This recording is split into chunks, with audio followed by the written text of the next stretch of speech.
All right. Welcome one and all to the newest episode of the Xbox 2 podcast.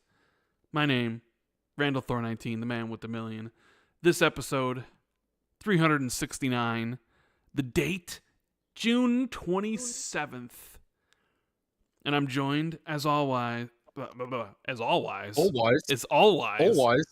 joined, as always, by a man who really needs no introduction, but a man who now is also neck deep in Warhammer. So much so that he is painting his own troops.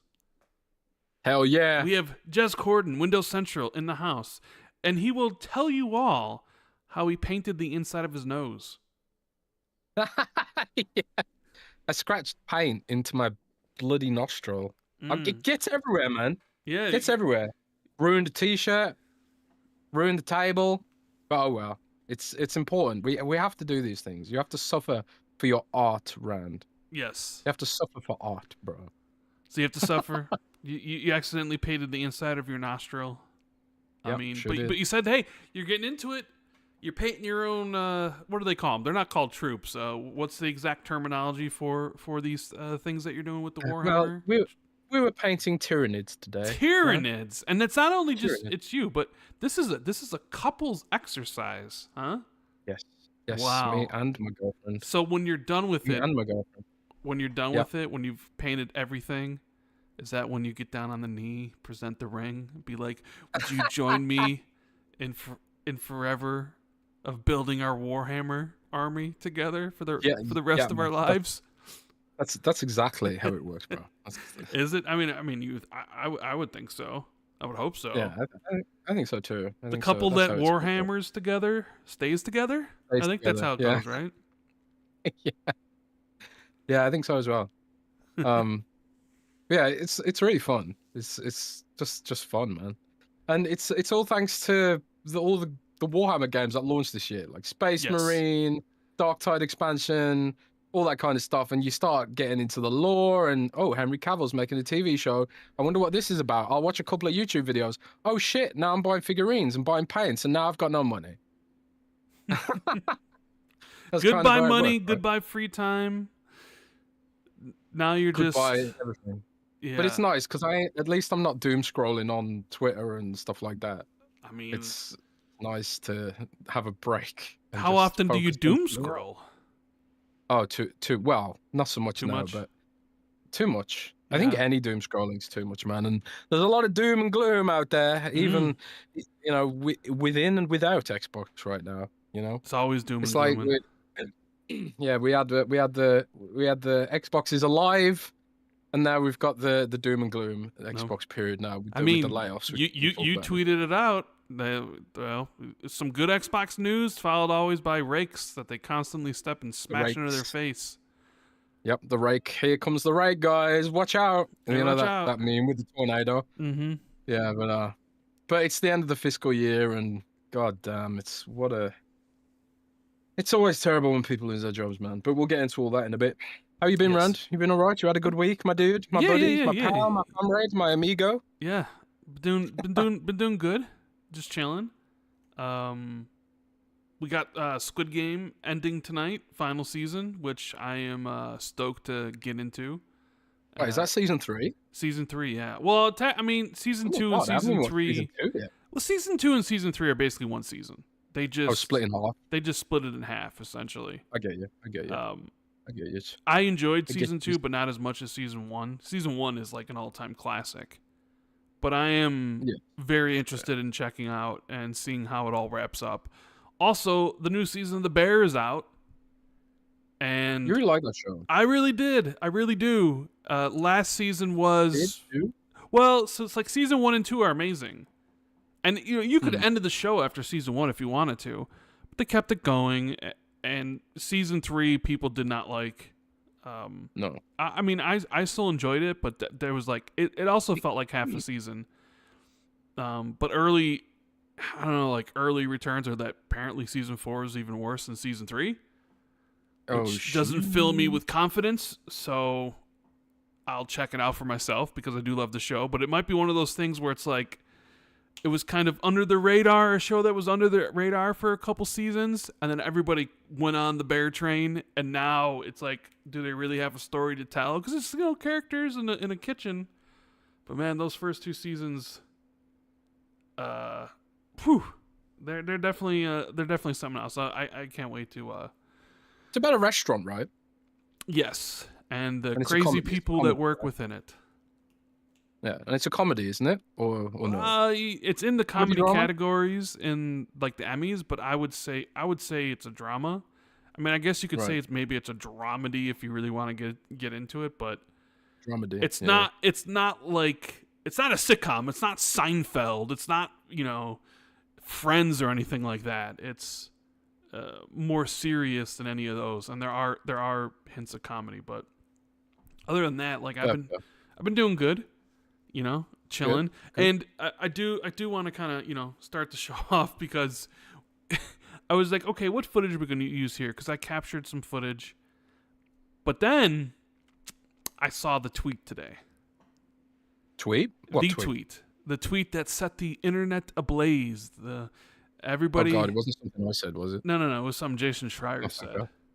Thank God. Did you see what Jason Schreier said? No, I didn't. I haven't been on Twitter all day. He said that he liked Avowed way more than he liked Expedition 33.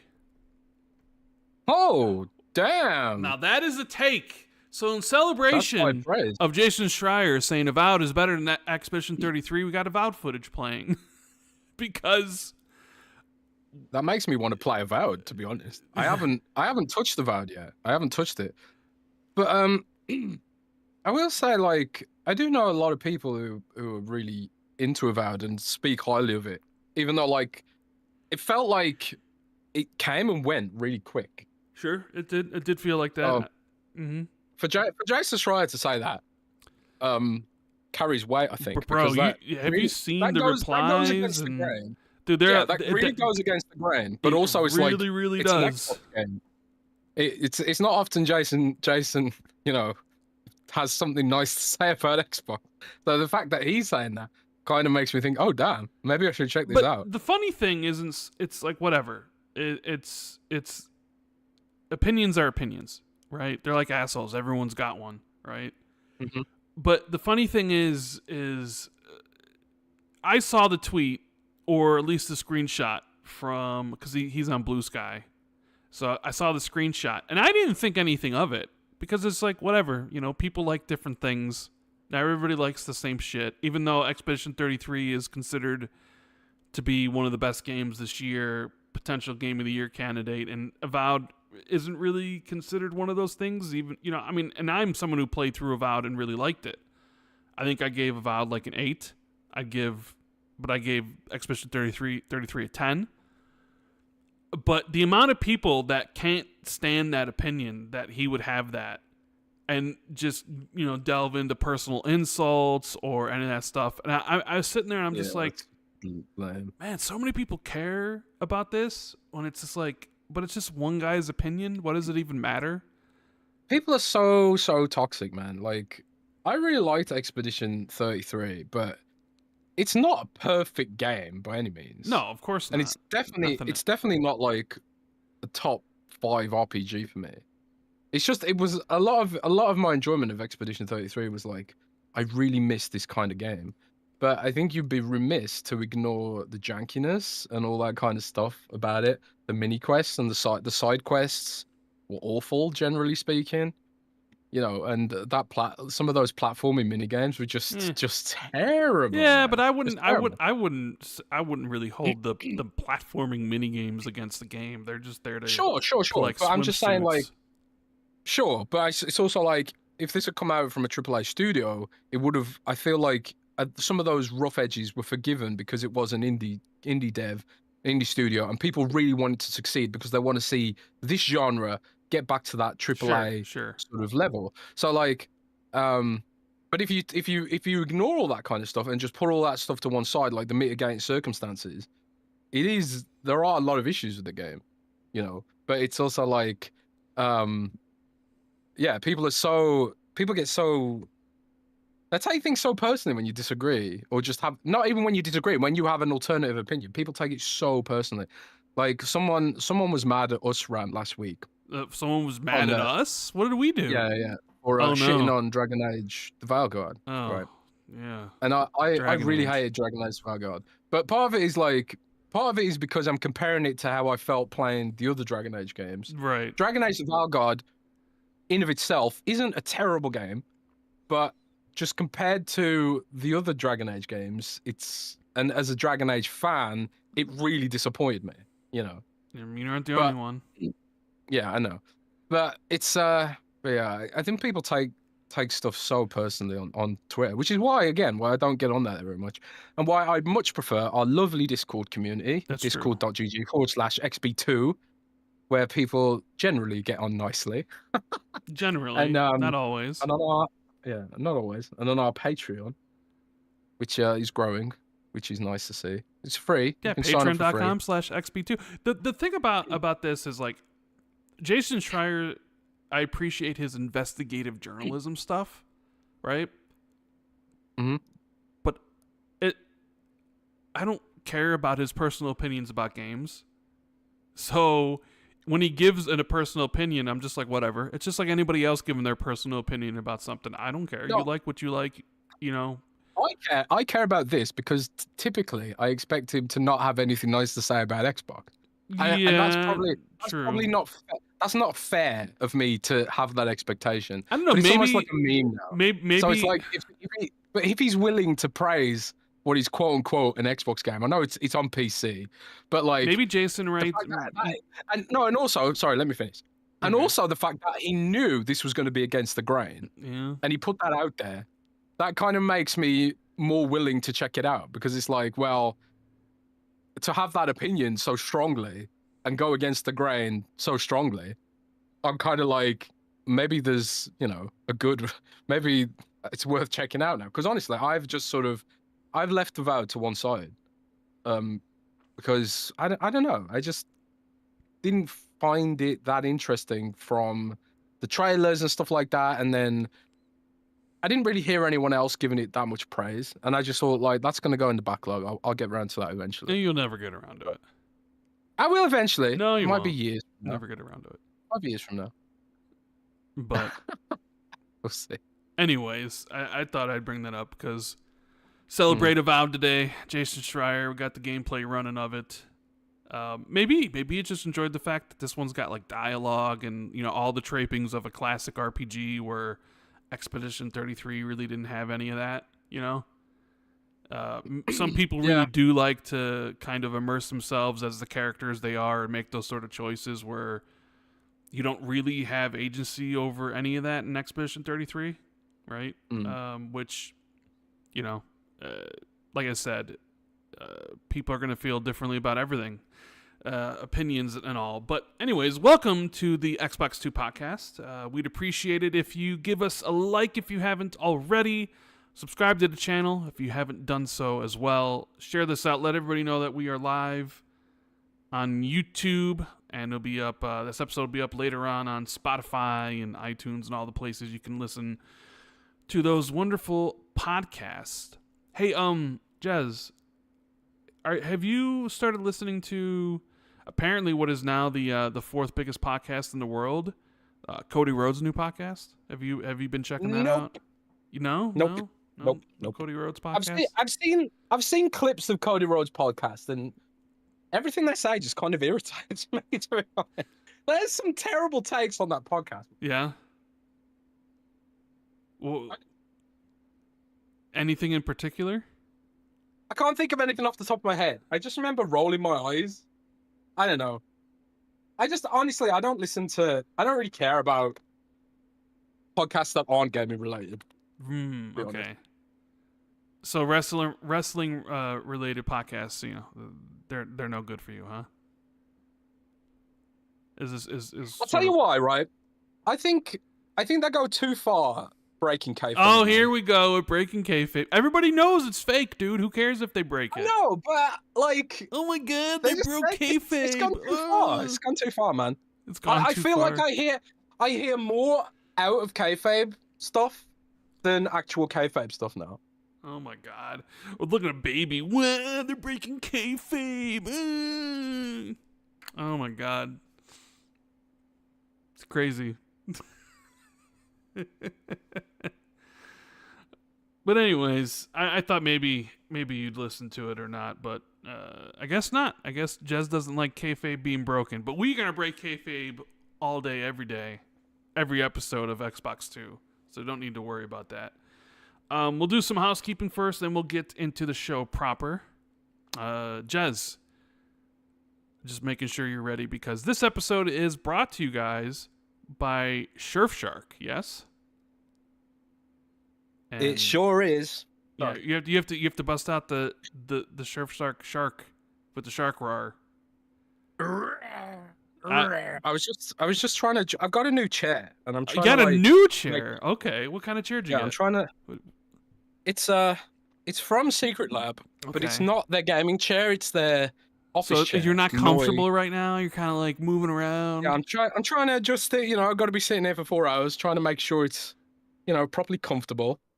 But yes, this week's podcast is sponsored by Surfshark VPN. And let's go with the ad read. Looking for the ultimate way to safeguard your online experience? Surfshark VPN has got you covered. Whether you're streaming, gaming, or simply browsing, Surfshark ensures your privacy and security are top-notch. With its lightning-fast speeds and unlimited device connections, Surfshark is the perfect partner for your digital adventures. Unlike a truly open internet with Surfshark's powerful features, bypass geo-restrictions and access global content, Surfshark lets you enjoy the web without limits. Plus, its Clean Web feature blocks ads, trackers, and malware before they reach you, giving you a faster, cleaner online experience. Your data is precious, and Surfshark treats it that way. With a strict no-logs policy, you can trust that your browsing history stays private forever. Surfshark's robust encryption keeps your personal information safe and secure so you can surf the web with confidence. Don't miss this exclusive offer for XB2 podcast listeners. Grab 86% off a 2-year plan and take control of your online freedom today. Hit the link in the description below to claim this incredible deal.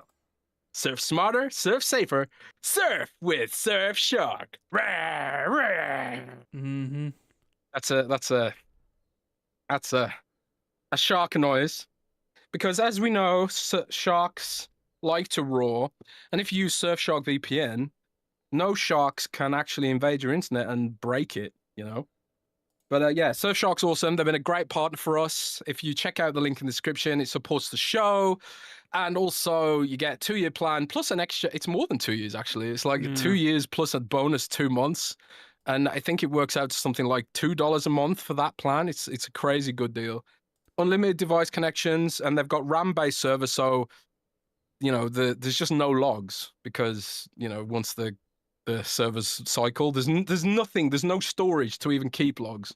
So yeah, it's a very, very, very cool service, and we appreciate them very much. Thanks, Surfshark, for sponsoring this podcast. Yeah, and if you're using Surfshark and you're in the US, you could VPN. Instead of watching us, you could be watching SmackDown live right now on Netflix, although I guess they had an outage for 30 minutes, people are saying. So, I guess not so good if you had to sit there and watch 30 minutes of commercials before they came back. But either way, because they're over in Saudi Arabia, so the show's on live for international audiences. But U.S. audiences have to wait until 7 p.m. tonight, Central Time, to be able to watch the show. But with Surfshark, well, you can watch it now if you wanted to. But we also have the wonderful members of our Patreon who support everything we do here. Question and answer thread is up right now. If you want to drop us a line, we will answer at the end of the show. We did recently do an Xbox 2 Plus 1 with Sam Tolbert of Windows Central. Gave us kind of a behind-the-scenes look at his trip to Summer Games Fest, where he talked, hands-on with a lot of different games. Hands-on with the ROG Ally and all that sort of stuff that happened there. So it was nice to be able to talk to Sam for a couple hours. So that's available to Patreon members if they want to listen to it right now.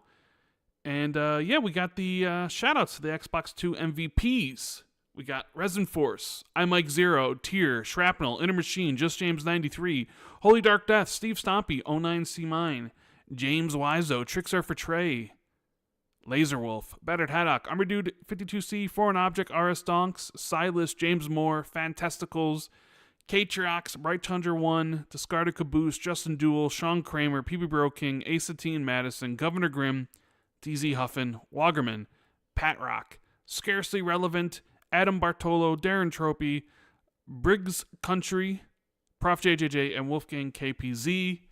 Thank you guys so much for your continued support of myself and Jez in the Patreon.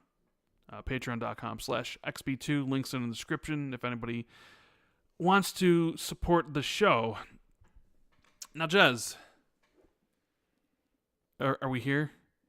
You've been quiet. I don't know what's going on with Jez. Okay. Yeah. Well, what's going on over there? Why are you so distracted? Something going on? I'm trying to sort out this chair.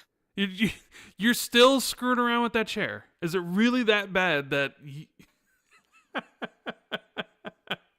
it's really that bad that it's drawing your attention away from the podcast? No, I've still got my headset on. You have I just muted so like you didn't hear chair clattering around. But yeah, it's not comfortable, dude. What's going on? Yeah, I mean, dude, like it's happened in the past where I've had a new chair and it's sitting there for like several hours, and then I end up doing my back in for like a week. I just wanted to make sure it's as get your own comfy chair as back. possible. Get your old chair back. What's going on? It's in the other room, Oh bro. my god! You can't go up to the other room and get it to bring it back. Come on. No, because it's a huge ass chair, and that's gonna take a while. But it's all right now. It's all right. We're good now. We're good. We good. All right. We're good. So, I mean, what do you want to talk about this week? What do you want to talk about? Well, you want to talk about Gamescom? Gamescom, yeah. So Microsoft announced that they are going to Gamescom this year, which you know is good. Shocking. Right?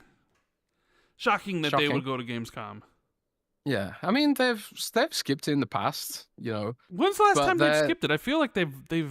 I mean, Sony skipped Gamescom. Well, I even think Nintendo I say skipped it. There has been years where they had a very tiny presence, which was in effect as good as skipping. I felt like. Okay. But I suppose like they've got so much to show now, like with ABK and stuff like that. The chances of them skipping are actually pretty low, I think, these days. And not only that, but a lot of the games that they are going to show at Gamescom are also like games that are very popular in Europe. So, you know, the strategy games, Warcraft, your Blizzards, and all that kind of stuff. So it's not really a huge shock that there'd be a Gamescom where, you know, they own a lot of the studios that are particularly popular in Europe. So, yeah, not a surprise there, I guess. But I will be heading out to Gamescom myself. I'll be going there to check out the new stuff, and you guys can let me know what you want to see from Gamescom. I'm taking bookings now. I've already booked some stuff in with some different studios to check out some of the games and, you know, go hands-on. Hopefully I can get some footage of the games for the podcast too. I'm going to take a big-ass hard drive and see if they'll let me record some footage. So, yeah. I'm not expecting any, because I had a question in my DMs. In fact, I think this might have been on Patreon. Someone asked us if we expected Elder Scrolls 6 to be announced at Gamescom. No. I'm not really expecting any big announcements at Gamescom. They typically save announcements for either the Game Awards or the Xbox Showcase. They probably will announce. Even last year, they didn't have any announcement at the Game Awards. They kind of saved it for their own Dev Direct. You know, the big announcements comes during Showcase, and then it's like there's Gamescom and there's Tokyo Game Show. But I wouldn't say anything big at either of those. They're just you know, Bethesda says they're going to be there, and then ABK is going to be there, and it's like, okay, well, what are you going to show? And I guess like with Bethesda, it's like, all right, we have this Indiana Jones DLC which comes out a couple weeks after the event, so maybe they focus on that. I guess maybe there's the potential of announcing Starfield in the DLC for PlayStation as well as like the DLC just comes out and there's a release date. Maybe not. Maybe I don't know. Like maybe Starfield's DLC gets pushed to early next year or something. Because when you look at the rest of the year, it's sort of kind of jam packed. You got Gears Reloaded at the end of August, and then a whole bunch of other games within August, like Mafia for starters. You have September with the DLC with Indiana Jones. I mean, I guess they could put them Starfield in September, but you also have like Borderlands 4 in September, and I think there's a couple other games that I'm forgetting. And then October they have their own 3 releases, right? Keeper, Ninja Gaiden 4, Outer Worlds 2, and the new Call of Duty probably gonna be sometime in November. So maybe it just makes more sense to give them more time and have it released early 2025. But if they wanted to, they don't necessarily. I mean, I guess you don't really need that much of a lead time if you announce it in August and then it comes out in September. I mean, you look at what they just did with Hellblade 2. They just announced Hellblade 2 update, finally coming to PS5. A 60 FPS update for the Enhanced Edition. And it was like what? Maybe it's like a month and a half of lead time. Because it's like June 27th now, and I believe that version comes out August 12th. So you don't really need that much lead time. So I mean, yeah, I mean, wasn't that announced earlier than that? Was what announced earlier? A Hellblade update. Well, the Hellblade update. Yeah, I guess you're right. It was announced early. No, it was announced this week. Well, no. It was announced a while ago. The Enhanced Edition was announced a while ago, but I think we finally got confirmation of that it was the 60 FPS stuff and that it was coming to PS5 this week, I think, is what happened. But I have to go back and look and see when the Enhanced Edition was announced. I don't know. I feel like wasn't it announced for PS5 a lot further out than that? Maybe my mind's completely blanking right now because this I don't know. This week was because this week was when they announced the 60 because there was that whole debate about 30 FPS to 60 FPS with this, and like why couldn't they get 60 FPS ready for the launch of the game a year ago? Yeah. Why does it have to wait for a whole year, and it has to coincide with the release on another platform? There's that whole discussion about Hellblade 2. Then there's even discussion. I've seen some tech guys say, I don't even know if you want to play this at 60 frames on consoles because they're going to have to reduce a lot of the texture work and the resolution quite a bit to be able to hit that target. Lighting. Yeah. So maybe it's better played at that if you don't have a super powerful PC rig to play it at the highest settings that you could play it on. But yeah, I mean, I don't know what else they could really do at Gamescom. I'm not really expecting, just some small stuff here and there, updates to some games, perhaps, or what have you. Yeah, I think they already confirmed that they're gonna show off the next WoW expansion. So some Blizzardy, maybe expansions get announced. Maybe there's something. They usually do something for Age of Empires in Gamescom because Age of Empires is very big in Germany. I can see expansions for service games being announced, but I'm not expecting something like Elder Scrolls 6 being announced. Yeah, no. But the one thing that I think is public is that it'll be the first time the public can go hands-on with the Xbox Ally. So, and one thing I think they have announced previously at Gamescom is new controllers. So maybe Elite gets announced there. I doubt it, but something on maybe like that gets announced. But I think there'll be updates to a lot of things we already know stuff about. So new gameplay footage, new trailers, new details, interviews, that kind of stuff. Maybe some Game Pass announcements, etc., etc. So yeah, should be fun, but nothing mind-blowing. Yeah, Elder Scrolls 6. I know people bring that up to you because I think both me and you had it closed in this year's show at Showcase, which I guess maybe looking back on it now was a bit foolish. But hey, sometimes you got to go for those Hail Marys, right? You gotta line it up and be like, hey man, what about Elder Scrolls 6 closing the show? Yeah. I was like, I oh thought there man, was a that would have been so cool. But instead, they decided to close it with a Call of Duty game. But yeah. There's a good reason why I thought maybe it was going to be there, and it was because that I'd heard there'd been internal trailers, and they've been demonstrating it internally. So I'm kind of like, well, if they're demonstrating it internally and I'm hearing about it, chances are that maybe it's going further afield now, you know. But it was just a sort of I had been educated predicting guess. it long before you had heard any of that stuff. I was just like, oh, it's gonna be Elder Scrolls.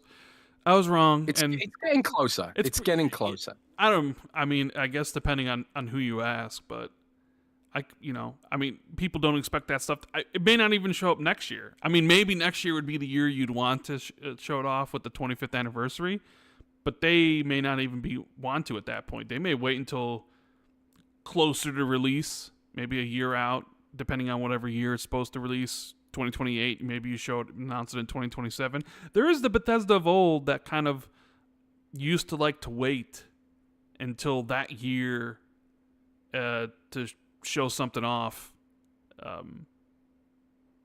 So maybe they go back to that, where if it's coming out in 2028, you get that big blowout stuff in 2028, and then you release it. But I don't know. I'm not expecting much at Gamescom, announcement wise. But I mean, we've been surprised before, so maybe they do have some cool things planned. I mean, I know you personally are probably really looking forward to the World of Warcraft stuff, right? No? I mean, kind of. I mean, I'm sort of like, I don't know. There's some stuff that annoys me about WoW sometimes, like the writing's still pretty bad, the story direction's still pretty bad. There's some cool features they're working on, but I'm nowhere near as invested in it as I used to be, like back in the day. Because it's more like World of Peacecraft these days. That's the meme. Is that there's no war in it anymore. Everyone loves each other and it's all kumbaya now, which kind of bores me, to be honest. I want to kill the Alliance, not hug them, But that's modern WoW for you. No more faction war. But it should still be a lot of cool stuff, I think. I mean, like you say, there are games coming out towards the end of the year. Maybe we learn more about what Keeper actually is, for example. Maybe we learn a bit more about, I don't know, Outworlds 2. Or there's quite a lot out there already because of the direct they did, and also they've got like a deep dive deal with IGN at the moment as well for extra coverage. So I don't know, we'll see. But that's the good news of the week. Oh yeah. Kind of. Well, I mean, there's other bit of good news. I'm sure you like to hear this, but Square apparently is going to change some of their stuff because of Expedition 33. Maybe go back to turn-based. I'm sure you saw that, right? Yeah. So, I mean, it's important that we caveat this, right? Because okay, what are the caveats? It's a caveat. So, because a lot of people did report that SquareEnix said they want to return to turn-based because of Expedition, but this came in response to an investor question during a fiscal Q&A kind of thing. And the investor was like, hey, since really like Claire Obscure, would you guys ever consider returning to command-based combat? So I think like it was specifically in reference to command-based gameplay, not necessarily turn-based. Because you have to remember, Final Fantasy VII wasn't really turn-based. It had that sort of active battle time system, which was command-based, but you didn't take it in turns because you could speed up how fast you could do turns, right? So that was like the active ATB system or whatever they called it. But anyway, it's sort of like you're splitting hairs a little bit there. You could argue that Final Fantasy VII Remake is command based because you still select commands to do magic and stuff like that. But the point was that they were like, yeah, we wanna explore, more tactical traditional gameplay elements again. And to be fair to Square Enix, like they've still got Dragon Quest, which has remained turn-based throughout, except for some spin-offs. They also do Bravely Default, which is also classic. Octopath Traveler, which is turn-based as well. So it's not like they, completely ditch turn-based. But I think what people really want to see is more tactical, actual RPG stuff in Final Fantasy mainline series, because Final Fantasy 16 being a Devil May Cry clone ain't it, man. It's not it. You sacrifice all the RPG depth. You lose what made Final Fantasy in my view. So hopefully they'll go back to some of that. And I suppose some of it will depend on like how well they'll probably be looking at how well Final Fantasy Tactics remaster does as well. Because while that isn't really a traditional Final Fantasy either, it's still that sort of tactical command-based sort of kind of gameplay, right? Not so much just hack and slashery, positioning, grid-based combat, all that kind of stuff. And that was very popular. I'm looking forward. Are you going to play that, Rand? I highly doubt you are, but Which game? you don't really Tactics, Final Fantasy Tactics. Nah. Remake. Nah. No, I didn't think so. Are you? Yes. I am. Yeah. Hell yeah. You're absolutely 100%. We're all about turn-based in this house, Borowski. Yeah, that is true. You're all about that stuff. You know what I'm currently playing right now, though? Death Stranding 2. I'm getting kajeemed. Kajeemed. Yes. All the kajeemed. So, I am playing Death Stranding 2 on my PS5 Pro. Yeah, I think you heard that right. I have a PS5 Pro now, thanks to Run betrayed Xbox guys. Face 23 BKNY, who donated $700 over the course of this year, and so I was like, all right, well, he put the money where his mouth was. I mean, yeah. I mean, it was on sale. It was on sale, you know, for the day of play. But like, he was like, "Here's $700 for the PS5 Pro," and I was like, "Well, that's awesome. I got to be a man of my word." So I bought it, and you know, there were a couple games I was looking forward to this year on PlayStation 5, namely Death Stranding 2, which is one of my most anticipated games of the year, and Ghost of Yotai at the end of the year. So I am 15 hours in to Don't spoil it. Death Stranding 2. My buddy bought it on GameShare on PlayStation, so I didn't have to pay for the game, which is great. So I love GameShare, man. I love those digital benefits that you get. Didn't have to pay for the console. Didn't have to pay for the game. You know, it's the life, right? He's not getting a penny. You know, when people are all about like physical and stuff, physical. I'm over here game sharing on Xbox and PlayStation, and it's like, why would I want physical? You know, I can have my buddy buy this game, and I get access to it at the same time. It's golden. Damn. What do I need physical for? I mean, you know, plus like with the Xbox, you get the Xbox Play Anywhere versions, right? If you can play them everywhere, you can play them here, there, everywhere. Yep. But at the same time, it's like, $70 saved. I don't need to. That's true. But yeah, I'm 15 hours into Death Stranding 2. I will say off the cuff, if you didn't like Death Stranding 1, I don't really think this one will do. I don't think this one will change your mind.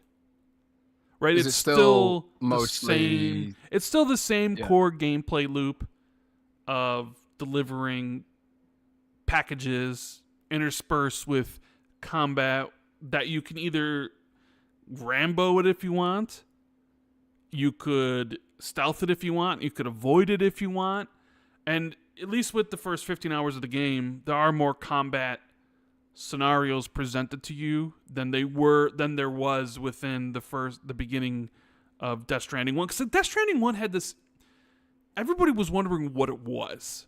I still remember the lead up to that game, like all the trailers would come out, and Kojima makes some of the best trailers out there, right? You can definitely tell the dude wants to like direct a movie, right? Because his games trailers are sort of cut like movies, and he's mentioned, you know, how much he enjoys cinema and all that stuff. And he's got famous directors in the game, like Guillermo del Toro and stuff. So you can definitely tell he wants to you know, make a movie. But a lot of cutscenes, you know, very cutscene heavy. And then you sort of get to the gameplay, and this is either where people fall off or they start feeling it. And when you say the game's like, I know the common disparaging term to use is it's a walking simulator, as you would always love to point out to say, but like you know, like, oh, you just love walking simulators. I would never call that a walking simulator, man. Yeah, no. Because at least it's interactive. It's interactive. Whereas I don't feel like Hellblade was interactive enough, but continue. Fair enough. There is a big gulf of difference between, Death Stranding 2 and I guess like Hellblade 2. But I mean, it still is like, hey, I'm going from this outpost to this outpost. I'm getting these packages and I'm delivering them, and I'm connecting Australia, because that's where the game takes place, right? The first game, you connected America after the Death Stranding event and all that Kojima weirdness with the story and everything. This time, it's set some, months later, not exactly a year, and your mission basically is to connect all of Australia. So maybe we'll drop by Nick's house, special Nick's house there somewhere. And outside of the game looking like a lot better and running super smooth 60 frames and whatever resolution it runs at, like the beginning of the game, like the very beginning, when you actually grab control and the music kicks in and stuff, I was like, oh man, that is some seriously impressive stuff right here, right? The quality of life improvements really help the game shine. Like, they've taken some of the things that were maybe cumbersome in the original, and have you got an example without spoiling it? Because I actually think, right, this is one thing I thought about Death Stranding's, potential lack of I don't know, quality of life stuff, is that it made it feel interactive in a way a job simulator kind of does, right? Almost meditative, right? So I think, like, because there was an interview where Kojima said we made it too fun or something like to that effect, right? And I kind of interpreted that as being like, to give it that sort of meditative job simulator kind of feel, you kind of do need some, not cumbersome, but do you know what I mean? Sort of choring tasks. And that maybe is there in the, you have all these packages, you're walking in the terrain, maybe you're going up a slope, and you have to balance yourself. And I know how people, you're like, oh man, is it I don't know, sort of like the walking and the balancing stuff, especially when you have like a huge load of packages on you and like you're approaching your weight limit. Like, there's this the push and the pull of trying to center your gravity so you don't fall. And even beyond that, of just like walking to a place and looking at the sights, and there's this, it's like therapeutic in a way that I don't even know like how to really like explain. It's just, yeah, like just walking and I could, you watch the videos and you see it and it's like, oh, it's just walking, but like the act of doing it, with your headphones on and the music all playing, I don't know, it's like a sense of calmness. It doesn't bother me. It's like, I almost look forward to it. Like, I'm constantly grabbing packages and taking them back to places and leveling up my relationship to each outpost, and you earn more things, more items at each of those outposts to like use. But like, as far as like it's like a vibe, right? Yeah, it's just like, it's the vibe the game has and gives off. But some of the quality of life changes, the ones that I've noticed big time, is especially has to do with like the cargo management, and like a lot of the stuff's on the D-pad now, and it's accessible without really having to go through too many menus. So anybody who's played the game knows you picking up all these packages, sometimes they get unbalanced on you, and there was a way to kind of go into the menus in the first game and kind of have it auto like change for you, so it would set it up in a better way, so it's not topside but this time it's like set in like, so you can press like up on the D-pad and then immediately just kind of use your stick to have it auto change for the best positions. But there's also another thing, like when you get in combat a lot, there wasn't, and you'd have all these packages on there, you'd have these enemies come and attack you. It was very difficult to like offload packages because, they could get hit, the packages would lose their health, and then your rating is based on that. So there's stuff like the thing I did recently. There was a bandit camp, right? I kind of use my binoculars or whatever you want to call it, and I scoped out the camp, and I hit the enemies, and okay, now they're marked on my screen. Great. And then what I ended up doing was I just held Y or triangle down, and Sam took off his backpack completely. Just put it on the ground. So all the packages, all that weight is now... It was all still it's put together. It's on the ground, but it's all put together. But now I'm free to move around as fast as I possibly can if I want to, and there's no chance of the packages getting hurt. So I have come up on the base like there where I'm like, oh crap, all right, let me drop my packages really quickly. Let me get into some grass, and then you can attack the base how you want, right? You can't kill anybody, and kill because of the Death Stranding, right? Because that's how the whole thing sort of happened, where if like a dead body comes in contact with the BT, there's a big explosion, explodes. Yeah. So all the weapons are used to like knock people out. So you got assault rifles and machine guns. I got a tranquilized sniper rifle now, or a tranquilized sidearm, where it almost feels like it's Metal Gear Solid 5, bro. Like the combat really evokes the Metal Gear Solid 5 vibes, because you can go into any one of these areas however you deem you want to play it. Like, okay, there's 5 guys. I'm going to go Sam Fisher this out, right? Come up behind somebody, press circle to use my strand, which is this rope, and you just knock them out, right? Like you choke them, boom, down on the ground. Come up behind the next person, use your trank, shoot him in the head. He went to sleep. Okay, but this guy saw you on the left. All right, you know what? Let me press. Let me hold right on the D-pad really quickly, and then right on the D-pad has a whole bunch of different settings, right? Where it has like your weapons in one of the corners. It has your tools in one of the other corners, if you have obviously like in your backpack and stuff. So easy access for stuff. Like if you wanted, like you're walking, like boom, I need a ladder to climb this rock. Hold right trigger, move up in the tools, boom, ladder. Ladder's there, put it down. Right? It's all simple kind of contextual things like that makes it a lot easier to build structures, to like, oh, there's this BT coming at me. Holy crap, I need my blood grenade out. Boom, hold right trigger. You go to the grenade section. Boom, my grenade's out and equipped.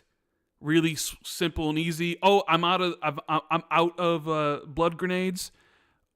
I can just press circle. It'll drop it and immediately equip the next one. So a lot of the quality of life changes are really welcomed here, and it's something you would expect a sequel to improve upon, where they would take the feedback of, okay, this felt cumbersome, and I didn't really like getting in combat for XYZ reasons, but now, because of this, it's almost kind of like you look forward to it, because it's all simplified, even though there's more to it. Like, even back to the combat, it was like, boom, I tranked this guy, now I got some dude running at me with like an electric pole, right? Boom, hold right, right in the D-pad, go to the weapons, I can bring out my own electrified pole, and now I'm smashing them to death with it. Okay, I dropped that. I got another guy coming at me. I use L1 to block, and a block again, and then you can beat him up. Or if I equip my strand, the rope, I can use L1 to block, and then boom, counter him, where I turn him around really quickly, push him away, and then I can drag him down with the strand and choke him out. So there's a lot of really cool combat options to go through, right? If you want to be Sam Fisher, or I guess like Big Boss, or if you want to just go in guns blazing, because there's nothing preventing you. And especially when you get like the exoskeleton, right? I have a level 3 battlesuit exoskeleton right now, so that means I can sprint super fast. So I come up upon a base, I drop my packages, and now I'm running through the grass super fast, and then I can jump like a long distance too, because you got this battle suit on. So boom, I whip out my assault rifle, and I'm just shooting people in the like. The combat is actually something that I look forward to. When in the previous game, it was kind of something I ignored for the most part. Like, I was like, I don't want to screw around with these guys. I'd rather do this other stuff. But all the improvements, make the game better. It's not just the improvements within the combat and how you access those tools. It's the improvements in everything else, right? There's more things to build. You get a lot of those things faster than you would have in the first game, right? I'm already like at this point where it's like, hey, roads are here. Like I need to build the roads. I think that happened in chapter 3, but there's just more of it. And now people also like, because it's a connected world. So every time you bring an area online, it connects to the chiral network, and then you start seeing other things that people have made, right?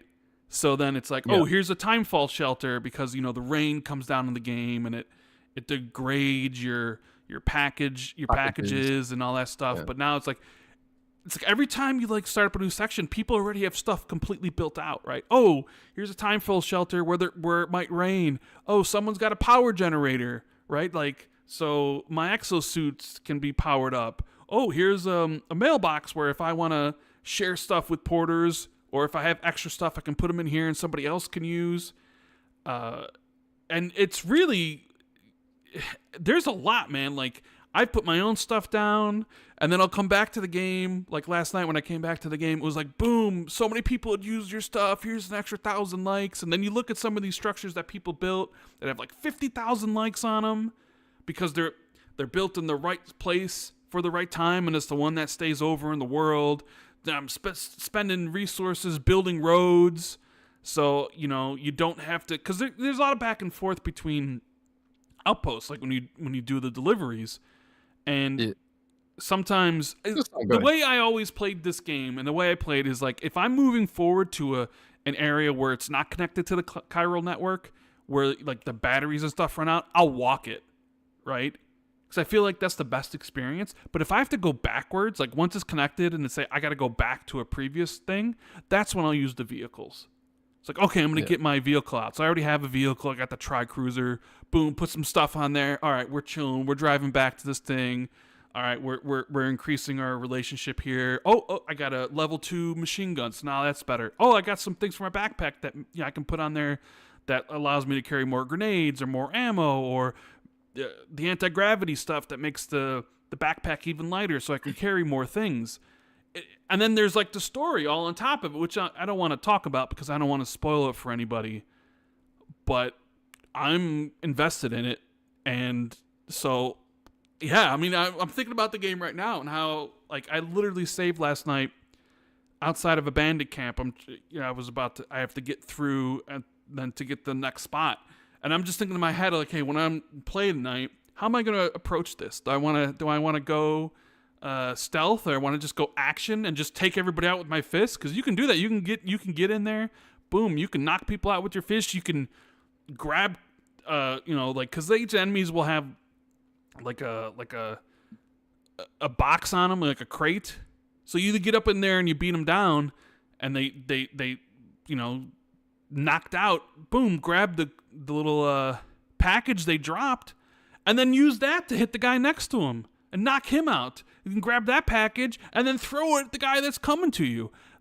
A lot of the combat stuff is I guess it's as good as in deep as how you want it to be, right? If you never want to engage with it, you don't really have to for the most part. I mean, there'll be tutorial sections where you sort of have to, like, hey, go here and do this. But I think you get as much out of it as you put into it, really. So let me ask you this, man. Do you think this one will come to Xbox? Because obviously Death Stranding 1 did eventually come to Xbox, and not only came to Xbox, but it was Play Anywhere as well. Yeah. So that's like a deep that's a deep integration with Xbox. And was that a fluke? Are we going to eventually get Death Stranding 2? Is it a timed exclusive? I mean, I sort of feel like this was embarrassing for us. We don't want this to happen again. I sort of feel like it will. I mean, by all accounts, Kojima owns the IP. Yeah. So I feel like, I think they've mentioned how they want to, have Death Stranding be this big IP. So, Sony, I think, like, paid a lot for development, so they want the exclusivity for it for a little bit. So it'll probably hit PC next, whether that's 6 months, 8 months, a year, because the first Death Stranding came to PC like 8 months later, and then it came to Xbox 5 years later. I guess that's the question you have to ask yourself: is what's the timeline for it coming to Xbox? Is it 5 years from now, so 2030, 5 or years. is it like 2 years? Is it a year? So is it like 2026? Is it 2027? Well, this kind of could dovetail into another topic if you wanted it to. Okay. Which is But just to finish, hold that thought. Just to finish, I'm really enjoying Death Stranding 2. I can't wait to see where the story goes, because I feel like I haven't really touched on any sort of twists or anything just yet.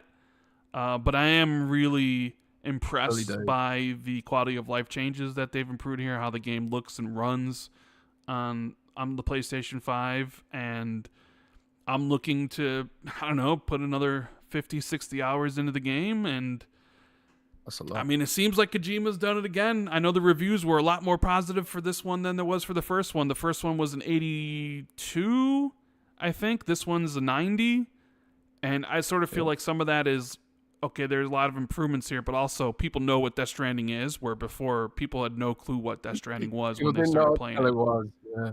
But so what was the thing you wanted to dovetail into? I suppose this could dovetail into a sort of wider topic about Steam and Xbox integration, because that happened. So this have you past used week, it at all? Have you used it yet? Yes, I have. I've used it. I've downloaded it. I've tested it. All that stuff. So I'll explain how it all works in a sec. But the reason this dovetails a little bit, I think, is because Microsoft obviously is working to integrate Steam more directly into their platforms. And this stirred some discussion. I think Colin Moriarty had a tweet up, which was something to the effect of like, how does Microsoft make money if Steam's on the platform, right? Yeah. And and it's, even though this integration isn't exactly the Steam store on the Xbox PC app, what it does do is it pulls games that you've already got installed from Steam into a single place, so you can easily navigate to them with the controller and access them, whether you're using, a PC on the desktop, or whether you're using a handheld like the ROG Ally, Lenovo Legion Go, etc., etc. So this is more like, for this integration at least, it's a quality of life thing. Well, I say quality of life because it's still very early days. It's not the best implementation.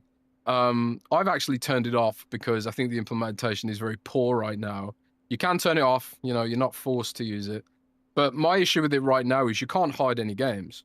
So for some reason, my Xbox PC app is detecting games that I've uninstalled. Okay. Not only have I uninstalled them, I've removed all the installation files, and I've removed every reference I can find, to temporary internet files and everything that says I've got this game installed. But it's still saying, nope, you've got this game installed. There's no way to hide it. There's no way to disable it. So my library ends up looking like a mess. Not only that, the pictures for the games are incredibly low resolution. They're like, 90s JPEG, 180p. Forget 1080p. We're doing 180p resolution on this shit, right? So it's very early days. It's a very, very poor implementation today. And I honestly don't know why they shipped it like this, but I suppose it's just testing that it actually works. And to be fair to Microsoft, this is not publicly available. This is available as part of the Insider program. So it is pretty much for testing and feedback and all that kind of stuff, right? But it's not really fit for purpose at the moment today. However, bringing it back around to how does this dovetail into Death Stranding, right? I suppose the discussion right now is like, with Microsoft seemingly cozying up to Steam, at least like from Microsoft end. I mean, Steam's doing pretty much nothing to support this whatsoever. It's just all through Steam's APIs and whatever, But Steam's not going to block it. Steam's like, yeah, do whatever you want, Steam's already, like that with third-party apps. They let third-party apps do whatever they want with their stuff. That's why we have Steam stats. That's a third-party thing. It's not exactly Steam that offers that information. So, what Microsoft's doing, or heavily rumored to be doing with the next Xbox, is bringing Steam to the platform, right? And, for Xbox fans, that means potentially getting PlayStation exclusives, quote-unquote exclusives, on your Xbox device. Mm-hmm. So the reason this dovetails, I think, into Death Stranding 2 is like in that universe, because like you said, this is going to be years away. Does Kojima even bother doing the port to the Xbox platform, or does he just be like, well, it's on Steam if people want to get it on Xbox, you know? Because that's the discussion. That's where the discussions move to now. Is if Steam's on the next Xbox, do developers even make an Xbox quote unquote version that has Xbox achievements, you know, all the Xbox features and integration and all that kind of stuff, or do they just sort of leave it to Steam, to the Steam integration to pick up the pieces? You know, I mean, I don't know if you've got any that's thoughts a on that. question that I don't have the answer to, and that I think that'll be something that will be figured out as the years go by, and determining how big of an audience is on that device or whatever. But like in just the terms of the Xbox Steam integration, because I've seen a lot of tweets regarding this, and it definitely feels like some people are saying they don't get why. Some people are blowing it way out of proportion, I think, personally. Others don't really see the big deal about it, which it's not about. The big deal isn't that this launcher on PC can launch all these other games from other launchers. That's not the big deal. The big deal is what it potentially means for a future Xbox device. If like the next Xbox console has this feature, that's the big deal. It's not a big deal that, because I think God Galaxy did it before too, where you can launch things within the launchers or whatever, right? The big deal is like the future, is imagining the what ifs, which is why you've seen a lot of people come out with the takes of, oh, it's not a big deal in the first place, who really even cares, to how's Microsoft going to make any money, which is like $1 trillion corporation, like why I'm not worried about their pocketbook or their checkbook, right? No, but some people are, because everybody has to be an analyst these days everywhere, right? It's not just enough to be sort of just a fan and enjoy things. You have to analyze and being like, well, where's the money coming from? All those sort of things.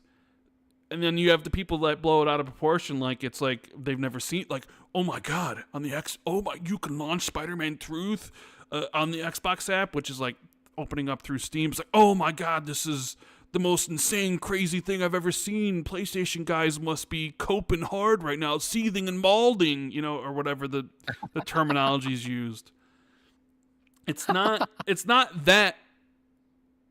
That's not the interesting thing. The interesting thing is the implications, or the implication. I don't know if you've ever seen It's Always Sunny in Philadelphia, but she would never say no because of the implication. You never seen that scene? Oh my god! All right. Well, next after the podcast is over, go type in "It's Always Sunny in Philadelphia" implication. You'll get one of the best scenes there is from that show and from TV in general. I've never seen the show. It's about the idea of like, here's this next Xbox console, which we don't know what it looks like. We don't know what it is. We're not even sure. I mean, both me and Jez thinks Microsoft is going to make it, but with them partnering up with Asus to make a handheld and then sidelining their own, is the next Xbox console? Are we going to, like, next week, are we going to hear, hey guys, layoffs at Xbox, and they laid off the whole hardware team. The next actual piece of Xbox hardware is from Acer or from Razer or something, right? Yeah. Who knows? But I'm just going to say, okay, well, if the next Xbox is the one that they make, we don't know what it looks like, what the price tag would be, but the implication is that this device would play virtually all the games out there. If you'd have all your Xbox games, which is there's a ton of, and then you'd have access to Steam, so you basically have access to everything, and maybe access to even some of the other launches that aren't there, for like if you wanted to play Fortnite through the Fortnite launcher or the Epic launcher, or you wanted to play one of those what are those, like Zenless Zone Zero and those games.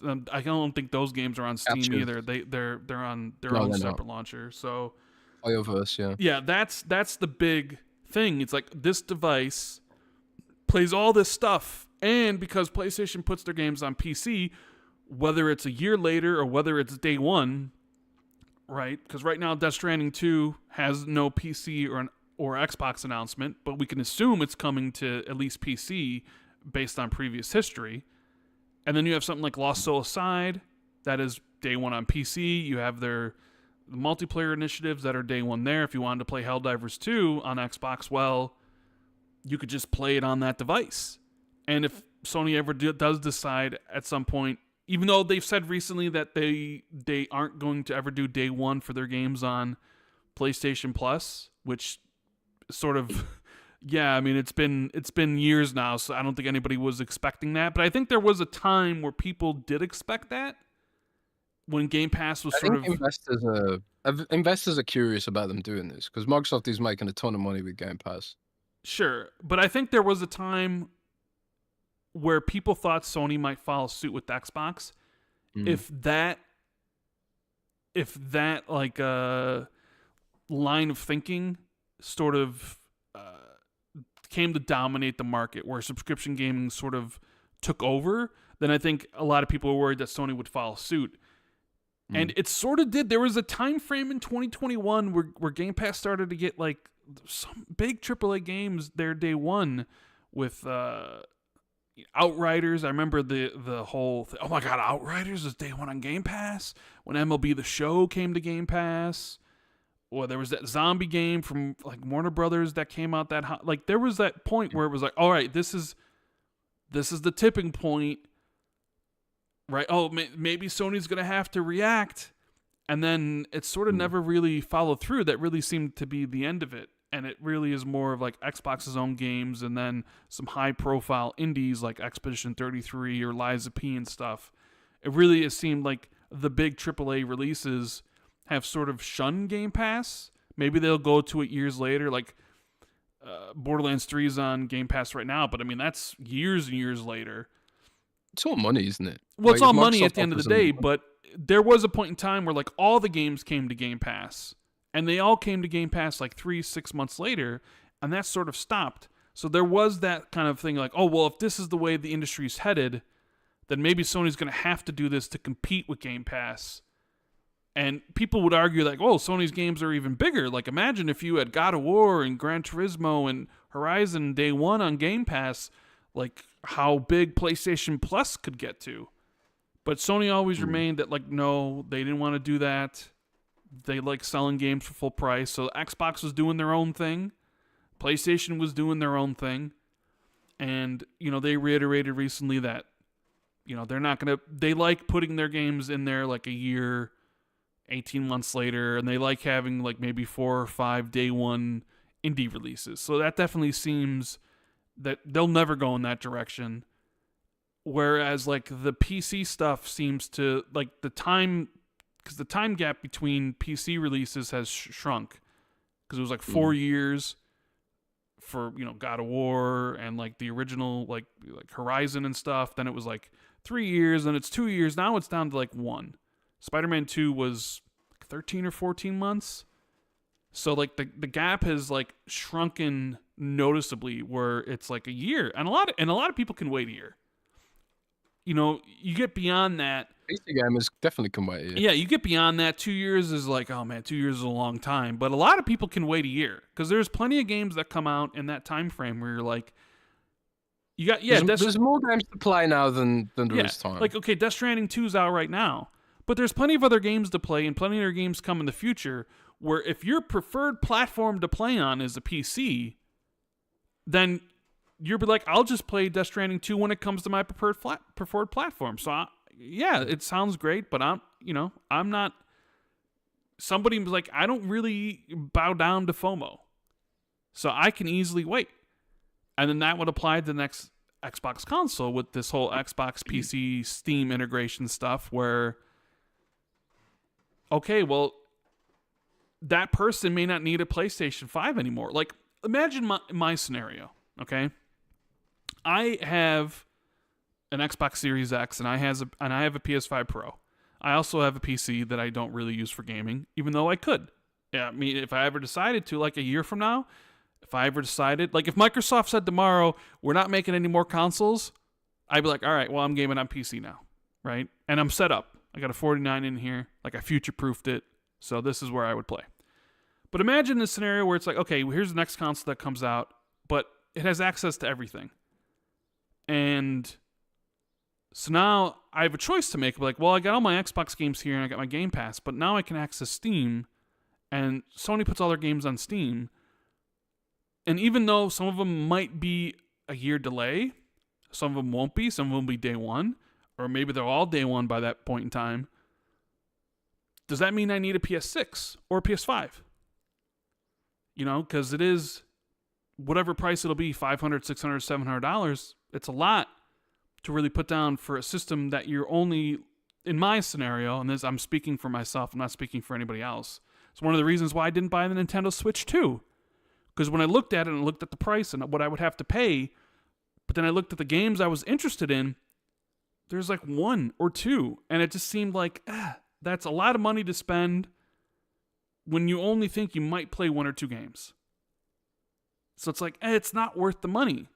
It's like currently, I think the PS5 is worth money to me because they'll release 3, maybe 2 or 3 games a year. So over the course of a whole generation, I feel like I got my money's worth because there's games I want to play.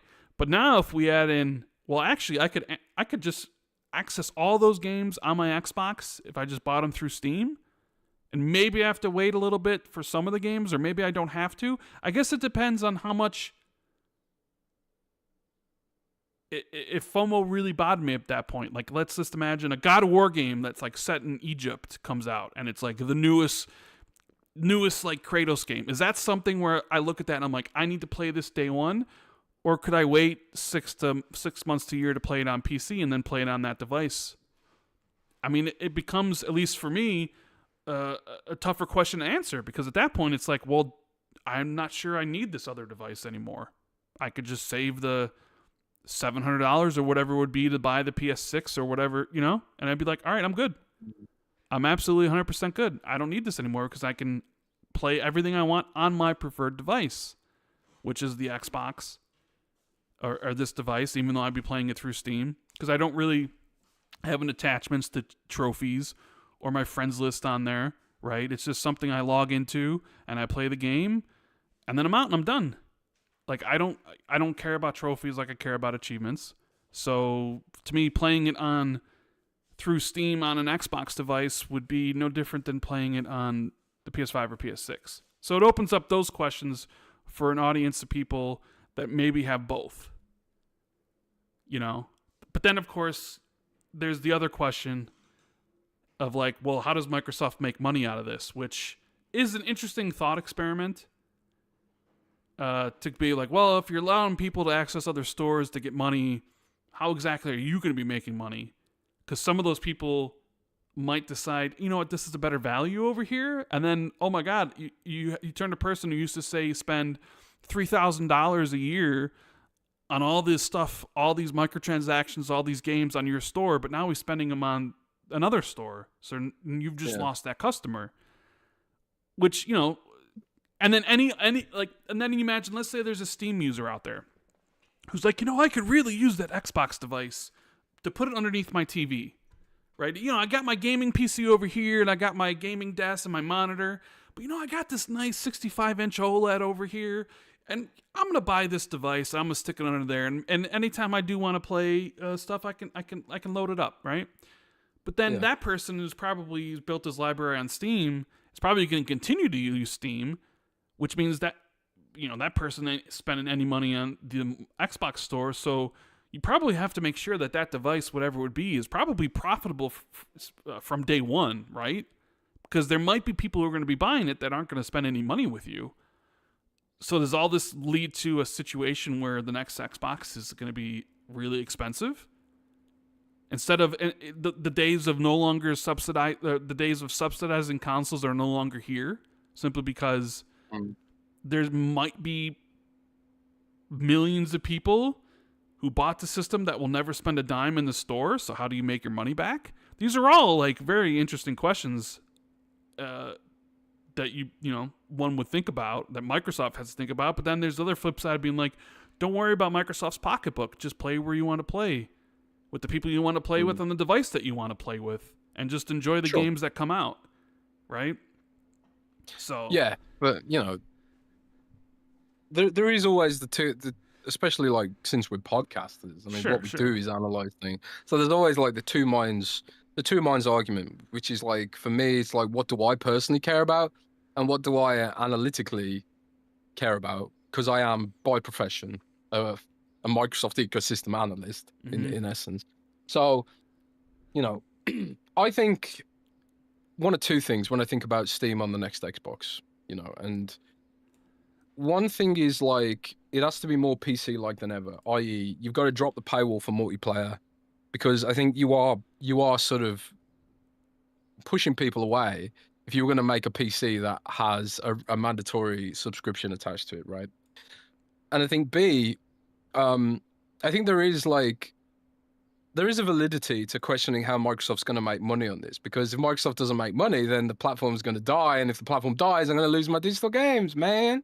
So I think there's a validity to asking some of these questions, or at least thinking about them, right?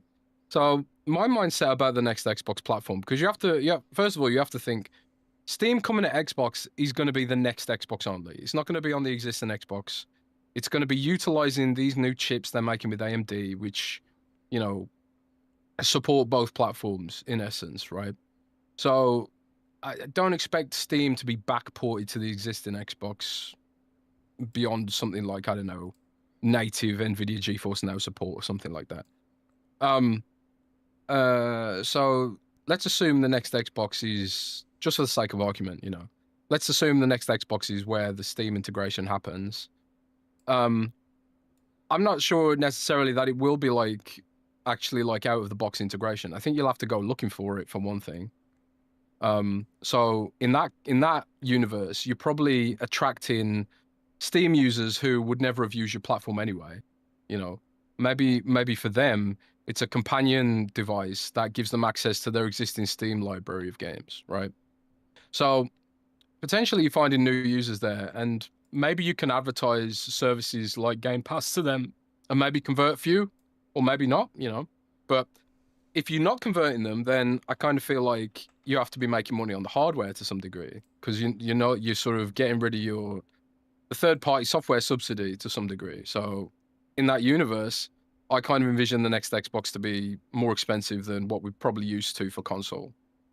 And I think that's just the way the industry's going. Everyone's PCs, the platforms that's growing, and a good gaming PC is not cheap. It is upwards of $1,000 even before you start factoring in peripherals, and presumably this will come with obviously a controller and wherever else, just to get you up and going and gaming and stuff. So this should still be cheaper than an all-in-one pre-built PC solution, while potentially providing better visuals in theory, because the developers will know exactly what chip they're targeting and all that kind of stuff. So I think it's kind of like a halfway kind of play between having their own ecosystem and continue to support it, but also having something that potentially has better hardware margins than Microsoft's previously gunned for. I mean, in that sense as well, I don't expect Sony is going to be like, are we going to make a cheap gaming experience here? We're going to be, gaming has become premium because this is what PC gamers want, right? They want premium. They want a premium experience, supposedly. So let's go and give them a premium experience.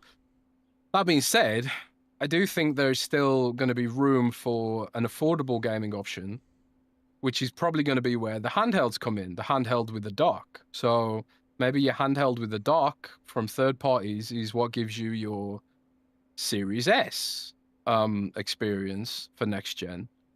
And maybe that's how they envision the more casual player coming in, because the more casual player is probably someone who will prefer to have a device that can use whenever they've got time, i.e. something that's portable. So I think the play really is Microsoft thinks that openness will drive adoption more so than having a closed platform. But obviously the economics have to work on top of that. And I think if they are assuming that some of those sales are going to go to Steam, then the hardware subsidy is probably going to go out the window. But the thing is, I think less than ever for Microsoft, third-party sales don't matter as much as they once did. because they now own Call of Duty. You know, back in the day, it was like, yeah, we get a cut of Call of Duty's microtransactions. Now they get the bigger cut of Call of Duty's microtransactions. Back in the day, it was like, you know, we get the cut of Minecraft's mods and whatever. Now they get all of the cut of Minecraft's mods. So I think that's really where Microsoft wanted to go all in on acquiring studios and IP and stuff like that, was to shift the business away from third party and becoming like a content house, because it frees them up to do things like opening up the platform to other devices and disrupting the industry in essence, right? So I don't know. And there's probably like some unforeseen integrations and unforeseen features that could further differentiate the next Xbox against a more traditional closed ecosystem console. We don't know what the next Xbox is going to look like in terms of features. You know, there could be some other really cool stuff they're going to do that we haven't even thought about yet. Yes. Everyone's focusing on the Steam stuff because that's the sort of information that we think we know. Copilot 365 built into every game. Well, yeah, I don't know, man. I mean, multitasking is not something to scoff at, man. I think like if the next Xbox is more Windows-esque. Wait, you think I'm joking? I'm being dead serious No, I don't. here. No, but I mean, beyond Copilot, you know, it's like, yeah, you can have Copilot on it, do whatever you want, you know, but also, I mean, we haven't talked about AI much yet, but when it comes to beyond AI, like if it's a Windows system, you could pretty much, in theory, do other stuff on it as well, like PC stuff, content creation, multitasking, full Discord, full other apps, full other launchers, full mods, all that kind of stuff in a you know, homebrew even, you know, in a way that you can't do with the closed ecosystem console. So, and I think Microsoft's thought process is, this is what people want. This is why they're going to PC. But at the same time, PC is complicated and cost prohibitive. And they've clearly spoke to OEMs about how to grow PC with normies. And one of those answers is probably like, we need to make this a more accessible experience. Keep it with the openness and the power, but make it a little bit more easy to use. So, I don't know. I suppose we'll see. So, I mean, I don't know if maybe you spoke about this and it kind of went in and out my one ear, but how is the implementation since you've used it? I don't know if you spoke about that. Maybe you did. Oh, you mean the implementation on the store? Yeah, like right now. Like you've said you've used it. I was just talking about console there, but right. But I'm saying the current implementation because I think it's in the insider build. Yeah. So this shouldn't be seen as something that's analogous to what they're going to be doing with Xbox on the console. This is literally just the app, and to be fair, this isn't even new. Like the Xbox Game Bar already did this for months, and where it's like it detects what PC games you've got installed off Steam, detects where they've come from, and then populates them in your library. So, for example, for me, I've got Satisfactory installed from Steam. I've got Silent Hill 2 installed from Steam, and a bunch of other games. And it shows them up on my library with a blank store page and a very low-res JPEG image of the game. So it's very early days. It's very annoying. You can't hide games either. And it also detects games that I don't have installed, which is very annoying. But you know, them's the breaks when you're testing something that's new. It is a test build, right? But it'll improve. I'm sure eventually I'll get store pages. There's also a button to links out to Steam, so you can check it out on Steam, stuff like that. But you can't buy anything on Steam through this. It's all like what you've got installed already. Right. Know? Okay. Which makes me think like the next Xbox probably won't come with Steam installed. You probably have to install it manually, you know, and it probably won't even be like the best experience either. It'll probably be like, this is there if you really want it, you know, or if you even need it, you know, but we'll see. Well, I mean, I guess that comes down to implementation, which is always something we were just like, well, it has to be implemented properly. If I have to bust out a keyboard and mouse and hook it up to be able to do that stuff, then that's already kind of failed in that regard, right? Yeah, well, that's the point of like some of the stuff they're doing on Windows. Like one of the other things that showed up on Windows recently was you can set an app there's like a new API which is like full screen app. You can set a full screen app to load when you load up the system. And right now the only one that works is Xbox, but I presume in the future it'll be like automatically load up Windows with Steam Big Picture mode. And I presume that the next Xbox will let you set Steam Big Picture mode as the default experience when you load up your computer. It's basically potentially just going to be a Steam machine. But I envision, I don't think Steam's going to be like going balls to the wall to support this necessarily. I can see Epic Games supporting it more because Epic Games needs all the help it can get, to be honest. But also Epic Games is the one that really wants to democratize storefronts and all that kind of stuff. And also I think on the mobile end, Microsoft can be like, hey, look, regulators, look what we did with our closed platforms. That's what Apple should do. That's exactly what Apple should that do. was kind of my next thing. What if, because we sort of talked about this maybe a few weeks ago, talking about it, is it maybe this is a more like of a planned, hey, regulators, maybe all these other stores should be open too. Look at us. We're completely open everywhere. You should allow, you know what, that closed PlayStation store? Maybe you should open that up. Well, this is the other thing, right? Because Apple, it was only this week I read an article where it was like Apple's been forced by the European Union to open up iOS to other stores, right? Epic Games was like, this is a huge victory for us. We can do an Epic Games store for mobile, and we can also sell Fortnite directly to you without having to give 30% of everything we make to Apple for the crime of existing, because Apple doesn't really provide anything to devs, through the App Store. Developers can, if you're an Epic Games, you can serve the game with your own cloud. You can serve the payment systems with your own cloud. The only thing Apple is literally gatekeeping access. That's all they're gatekeeping. They're not providing anything to the dev whatsoever. And now they've got pretty much a de facto monopoly, especially in the United States and some other countries. That's not a great thing that they can just they're like being a tax baron right now, and that's a bit shit.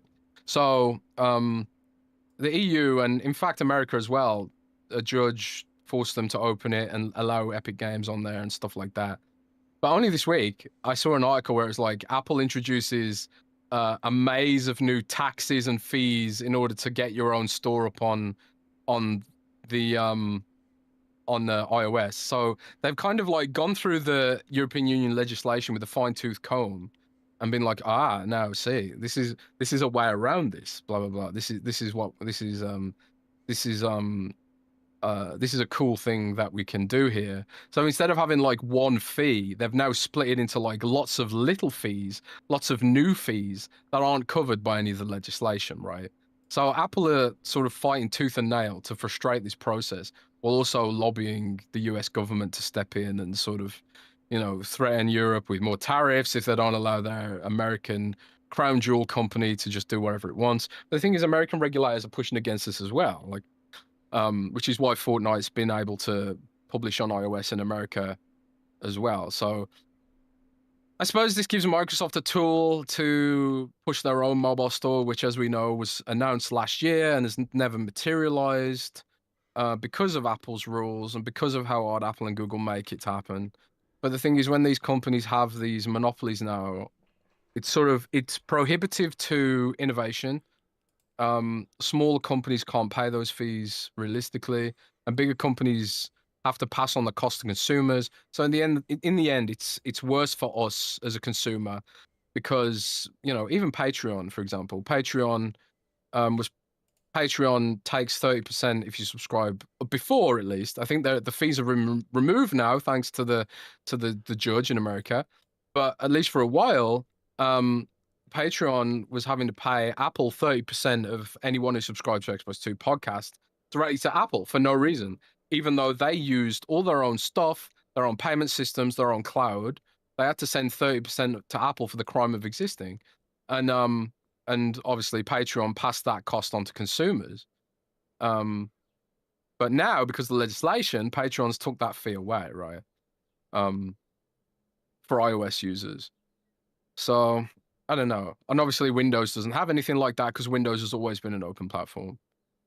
So Yeah, I suppose it gives them a tool to say to regulators, look what we've done with Xbox. We've made it open for free to devs to do what they want. We've made it cheaper for consumers. Why aren't you making Apple do the same thing? It's kind of like Microsoft doesn't have a leg to stand on if it's saying Apple should open up its platform when it's operating a closed platform of its own, right? And then I suppose, and then you sort of come to this argument like, is it actually better for consumers? Because then we have to pay more for the hardware potentially, right? Right. But I suppose it does. It probably still does work out cheaper because you pay for the hardware once and that's it. Whereas, like, you know, if you're you're paying like 30% every time you do a transaction on an Apple store, then you're paying a tax to Apple shareholders, not even the devs who make the games. So I don't know. But that's probably the mentality behind some of that stuff, for better or worse. Yeah, but that's probably. Question. We'll have to see how that all ends up playing out. Yeah. I don't know. Did you happen to see the Resident Evil 9 gameplay that they showed recently? I did not. But Samuel talked a little bit about it. Yeah. He said that you can go third or first party. Third or first party, huh? Third or first party. Interesting. Yeah. Well, they showed that off too. They showed off. They showed off the gameplay where you're playing as the girl, Ashcroft, and segments in first person, and then segments in third person.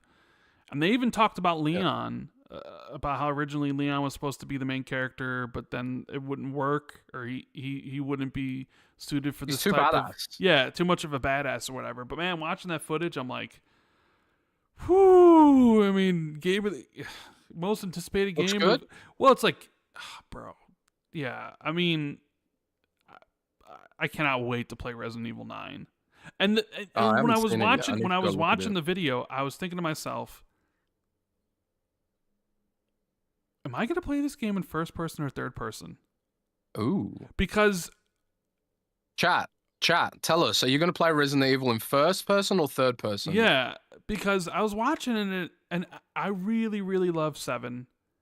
I really, really, really liked 8. But I mean, I also love, you know, the all the remakes like Resident Evil 2 and Resident Evil 4, right? Mm. So I'm like, there are rumors that there are 2 protagonists in the game where you play as her and then maybe you play as Leon. So I sort of wonder if I'll just do it where if I'm playing as Ashcroft, I'll play in first person because it's survival horror. Give you a little bit of that Outlast, right? A little bit of those Resident Evil 7 vibes where it's true survival horror and you aren't really using weapons. But let's just imagine there's a Leon is you jump to Leon at some point and it's more action heavy. Then maybe that's when I would switch it to third person. Right? Where it's like you play certain sections of the game in first and certain sections in the game in third. Maybe that's the right way to go. Well, there is sort of like one thing about this is that we now know that the producers of Resident Evil 9 like to troll people. So like that was like that was so funny at Summer Game Fest where they're like, you won't have to wait long to find out more, and everyone's thinking, oh, they might announce it at Gamescom or something. But it was like, no. It was literally like 5 minutes later. Blink and miss. Blink and you're missing. It was at the end of the show. Yeah, it's like people were like, "Did Capcom really give Jeff all this money just to do this?" And it was like, "No, bro. This is a bait and switch." Yeah, bait and switch. So maybe this whole Leon talk's a bait and switch as well. And it's like, yeah, Leon's too much of a badass to be the main protagonist, but maybe he's going to be the backup, like the second protagonist or whatever. Split protagonist. I think that makes total and complete sense. Obviously, it wouldn't be the first time they've done multiple protagonists in Resident Evil. I think all of them have multiple protagonists. I think, off the top of my head, all the mainline ones? No. Yeah, I don't think they do. I mean, 7. I mean, I guess you do switch at the very end to someone else in 8, but I don't think you switch to anybody else in 7. No, you're right. 7 did a DLC where you play as someone else, I think. But yeah, I think 7. But honestly, I think 7's. 4. You play multiples as well. I think you play Ashley for a little bit. Yeah, 4. But you play as Ashley, and then there's also the DLC with Ada. But I wouldn't necessarily classify as playing as Ashley as she's also another protagonist of the game that you play as. You don't play for very long, so yeah. But like Resident Evil 1, 2, 0. Resident Evil 3, you play as Carlos for a little bit. Resident Evil 4, you play as Ashley for a little bit. Resident Evil 5, obviously, is Sheva and Chris. Resident Evil 6 had a lot bunch of protagonists. Yes, it sure a did. whole bunch. 7 was just Ethan, and 8 was Ethan with a little bit of a cameo at the end. So, and also Resident Evil 0 was multiple protagonists because it had the whole switching between the characters to do puzzles. You and haven't shit. mentioned what about Resident Evil Code Veronica? Code Veronica, you had the ginger guy whose name I can't remember. We called him Lee because at school there was a kid in my class who looked exactly like him. So in my head, he's Lee McRae. Shout out to Lee McRae if you ever watched the show. Hold on. Now it's been a long time. That's been a long time since I played Code Veronica. But don't you play as Jill in that game? No, he plays Claire. He plays Claire in Code Veronica. He plays Claire, whatever. Jill Claire. So yeah, but you. Yeah, and the other guy whose name I can't remember. It's been so long since I played Code Veronica. I'm struggling to even think of who you're talking about then. No, it's that guy with the nasally voice, man. Dude, it's been so long since I played Code Veronica. I don't know. It is mostly Claire, but there's a few segments where you play as that other guy. Someone in chat, tell me what his name is. I can't remember. Oh man, it really pissed me off. He was really annoying. That's why I can't remember his name. But yeah, man. Resident Evil is just a great franchise, isn't it? Oh my god, it's one of the best. Steve. His name's Steve. What a name, Steve. Yeah, I didn't remember. His name is so basic. His name is Steve. Yeah, Steve. I mean, this is also a franchise that has Chris, but also has Wesker. Global saturation. Yeah. I have to admit, man, when it started going a bit Dragon Ball Z is when I started dropping off, man. Yeah. I was like, Resident Evil was always silly, but it was always grounded to some degree. And I thought like Wesker. But it did kind of start going off in that vein in 5 first, right? Kind of in a way. And it was like, yeah. I mean, at the end of 4, he starts being a bit like Neo a little bit. But then 5, it just goes full anime in 5, and I was just like, oh no! You could feel in 5 that's when they started to lose grip on what the franchise was, and then like 7, they really brought it back down to basics. Man, they pivoted way because people hated 6 because of how heavy action focused it was. Yeah. And it was just, and they were switching between all the characters. Right, you play as Leon and the girl, which I can't remember her name right now, but then you would play as Chris and who was your co-op character with Chris? I don't even remember. Dude, I never really played 6. I played it for like 5 minutes, and I was then there was the other one where it was like another girl, and it was like Wesker's kid, right? Wasn't it Wesker's son who was voiced by Troy Baker, I believe at the time. I think I played Resident Evil 6 once. I tried to purge it from my memory. Yeah. Jamie Wayne in chat says, Rand, they said Grace is going to be stalked by a monster throughout Resident Evil 9. I hope it's not a nemesis sort of thing. I mean, how many Resident Evils has something stalking you throughout the game? Yeah. I like that shit, man. Resident Evil 3 Nemesis, like I played that when I was like 11 or 12. That the first time I played that, because I remember like there was like the tyrant dude that Mr. X or whatever. And we called him Hulk as a kid. I don't know why. I think because he looked like the Incredible Hulk a little bit. But Mr. X, I think he's known as more broadly. Like he chases you in Resident Evil 2 in the original. But the thing is, generally speaking, he wouldn't follow you through doors. I think there was like a couple of segments where he punched you through the wall or some shit, like very scripted moments.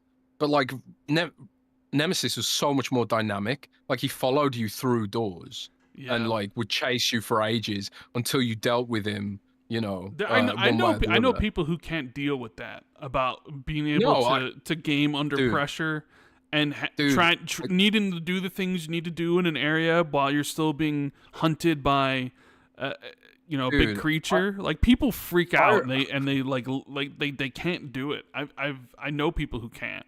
It's just I remember being a kid and experiencing that for the first time. I was like, I was like, nope. And because I was in the police station, I think the first time you encounter him, or near the police Mm-hmm. station. I remember like exactly the same what I did with Mr. X, which was basically just walk away to the next area. But the music keeps Yep. playing Yep. and the music gets more intense, the amount of rooms, amount of doors he is away from you. And I was like, he's still there. And then he like just comes running out of the door. And it was like I was terrified. I remember my heart rate going up, all that shit. I never experienced that in a game before. It was like it was a special moment for me in gaming that I'll remember forever. Mm-hmm. Um, I loved that shit, man. It was amazing, and which is why I was so disappointed in Resident Evil 3 remake because it wasn't. I felt like that was the weakest of the Oh, modern Resident Evil absolutely, remakes. absolutely. Yeah, I think it was even very, different very. teams. I think 2 and 4 were made by different teams, and 3 was made by a different team. Like 2 and 4 were Different made by the budget, same team, and definitely. then 3 was made by a different team. Yeah, very disappointed. They wasted a ton of budget on some multiplayer bullshit, Yeah, they're and they always trying missed. to do They missed. multiplayer stuff in these Resident Evil games Yeah, sometimes. they also missed. They didn't add. I was really, really disappointed the worm wasn't in it Mm-hmm. because the worm from the original Resident Evil, like that thing chases you through like the first half of the game. Like there's earthquakes and shit, and the floor foot caving in, and there was none of that in the remake. And I was like, why would they remove this? Like it's so lame that they did that. Maybe But they just anyways, it does seem like the modern Resident Evil is on a Resident Evil 8, 7 and 8 were just fucking amazing. They yeah. both were just incredible games. It's like there's so much about. I love the atmosphere of 7, like the family, the creepy Mm-hmm. sort of in the swamp.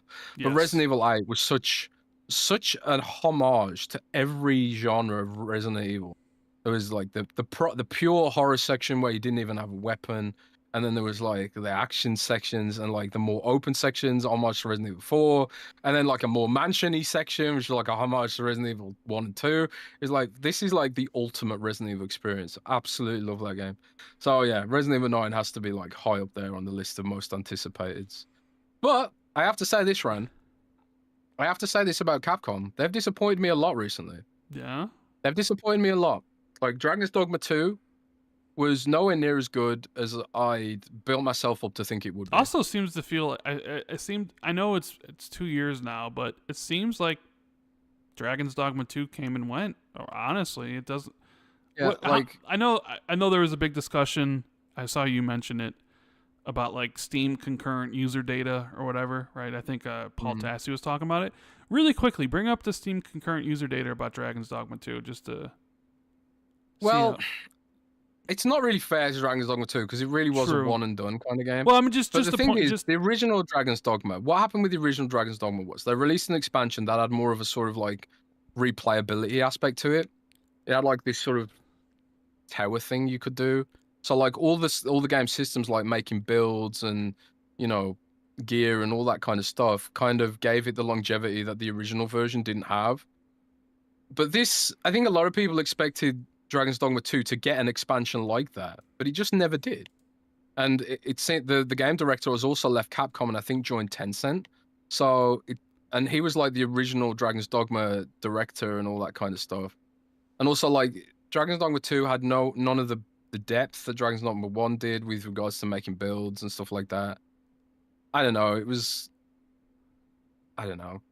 It just didn't have that longevity the original had, I suppose. Or it didn't meet the potential. Actually, it pretty much had the same longevity as the base game of the original, but with better graphics. And I think like that people were disappointed it didn't do enough to really capitalize on the potential that series had. I don't know.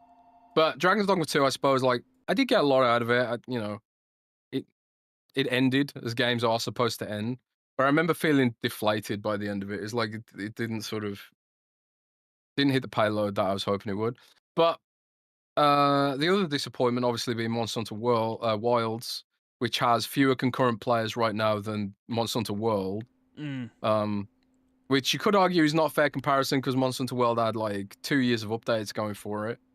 But Monster Hunter Wild, like, they knew what they had to do to make a game that would be as popular as World. They knew what they had to do. They had the formula, and they just didn't do it. The game, it had no end game. They made it super easy. None of the gearing mattered, you know. And if you don't have to gear up or counter monsters or learn monsters, the whole point of the game falls apart, I think, generally. So like the honeymoon period over, and now people have gone back to playing World because it's just, I don't know, so much more challenging and more fleshed out, I guess. But so that's the only thing giving me pause about Resident Evil, man, is because they messed up Dragon's Dogma, I think, or didn't capitalize on its potential, and they definitely didn't capitalize on Wild's potential, which still has huge performance issues on PC, which I think again is another reason why people aren't even going back for the updates, because they know it just runs like crap. So I do think Resident Evil's their baby, you know, and I don't think they'll mess it up. I'm still sort of trying not to be like too excited based on what's happened with Wilds and Dragon's Dogma. All right. Man, I don't even know where to go from here. I guess we'll take some super chats, shall we? Let's take a look at. Yeah, let's clear through the super chats. We got Face 23BKY says, Rand, is Death Stranding 2 the best looking game you've ever seen? You've seen this gen? I mean, it's up there for sure. It might be. You know, I'm also thinking of like Alan Wake 2. But yeah, it is a very, very, very, very good looking game for sure. It's better looking than World of Warcraft. I mean, everything's better looking than World of Warcraft. We have Mr. Wagerman with Super Chat. Says, hey guys, supporting the show from work today, buying up those 90% off Steam games on Steam Summer Sale so I can play on an Xbox. Have a great show. Next week is going to be a doozy. Yeah. Is the Steam Summer Sale going on right now? I don't know. I presume so.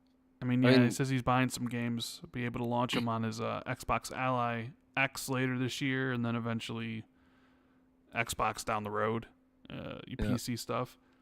We got Nightwolf says, Jez, it's 2025. Kayfabe is a thing of the past, and Paul Levesque, Triple H, has embraced that, and is even going further with his new documentary coming up. Yeah, Jez, you're gonna hate that. Yeah, I don't like it, man. I'm old school. I don't mind a little bit of it, but like I feel like there's more non-wrestling stuff than actual wrestling stuff these days. And part of it's social media is part of it, you know. But everyone's got a podcast now, and whenever I see clips online of wrestling, and I suppose part of this is my algorithm's fault. When I see clips of wrestling, it's always like out of character stuff. Like, which is fine, but it's also like it feels like the business is becoming more of a reality TV show now, like that whole Stephanie's Places thing and the Triple H documentary. It's just a personal preference, you know. I don't mind it, I accept it, but it's kind of irritating to me. I don't know. Ours Super Chat says, Jez, you said on Ultimate that Amy Hood wants 30% profit margins, but weren't sure. It's true. That goal was revealed in the FTC court documents.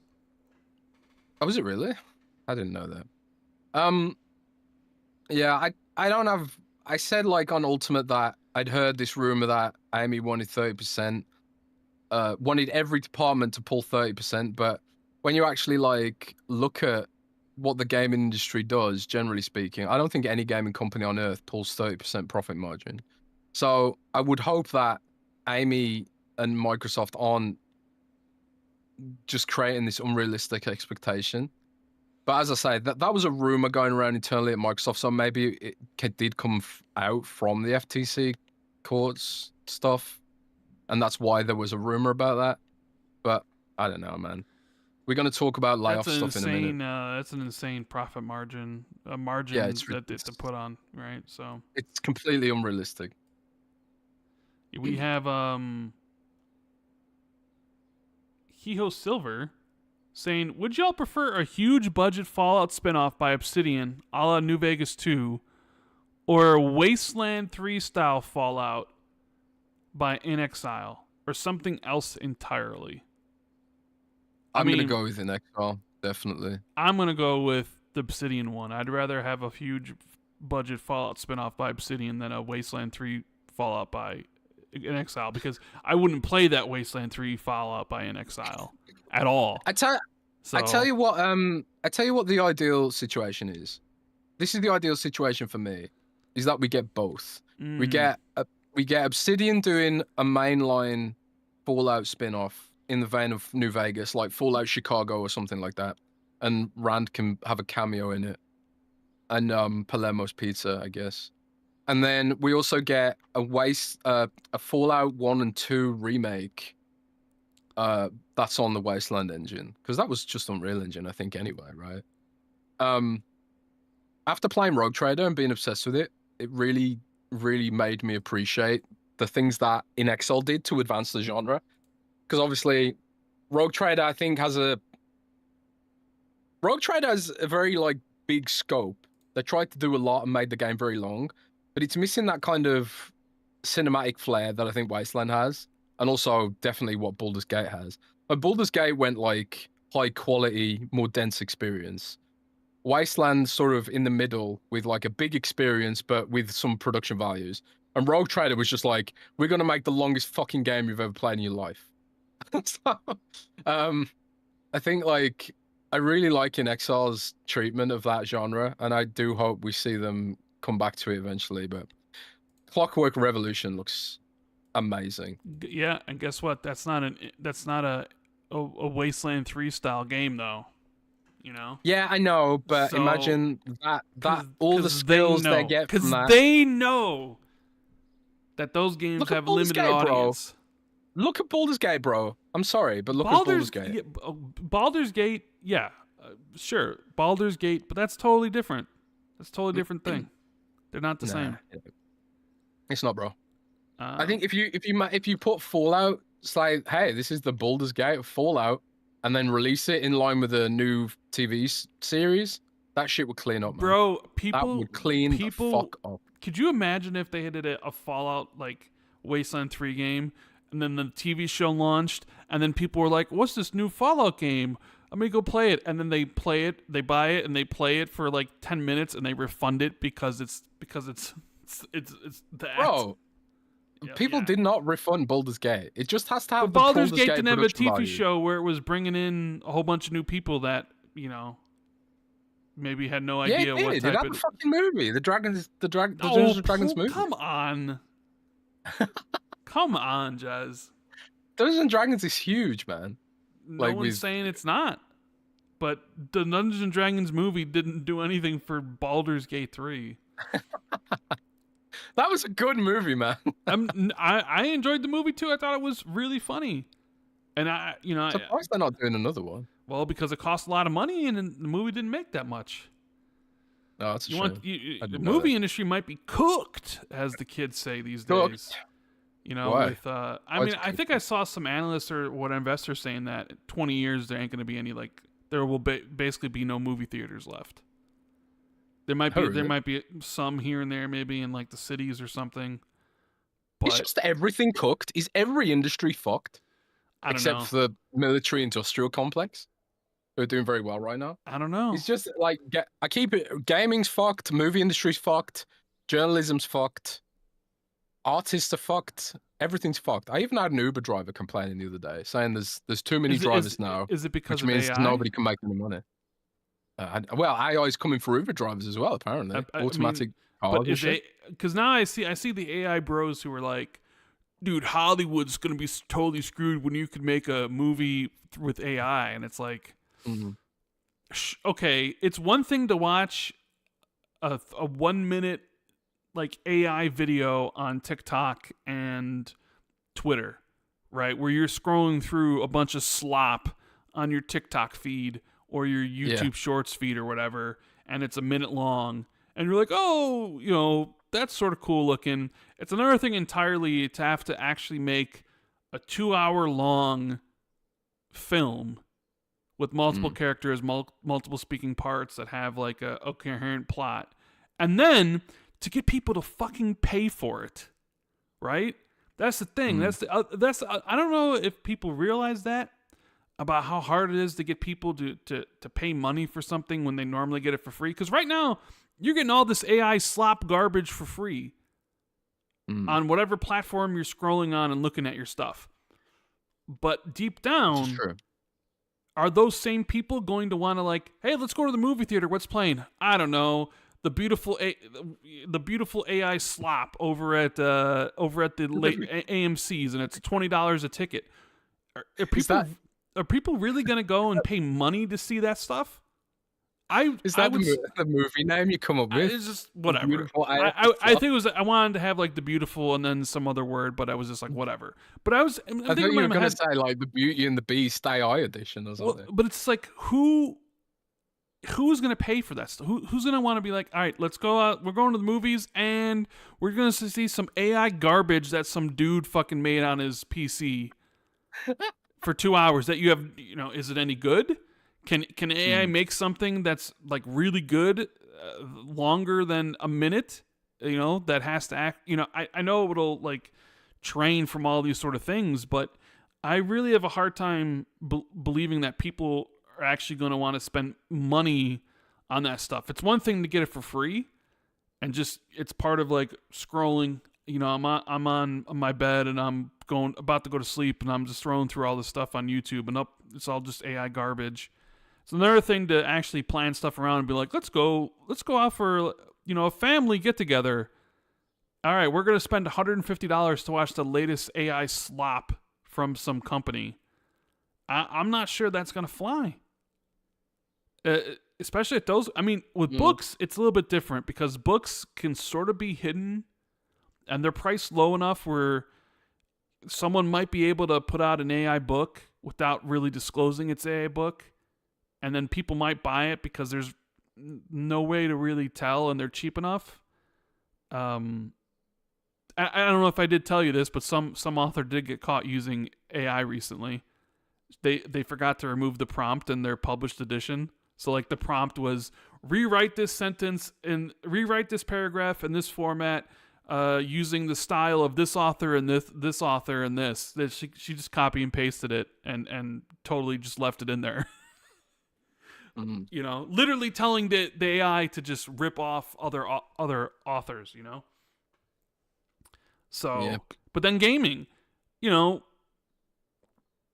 a game's got to be 10 hours long, can AI do that? Can AI make a game with 10 hours of emergent gameplay?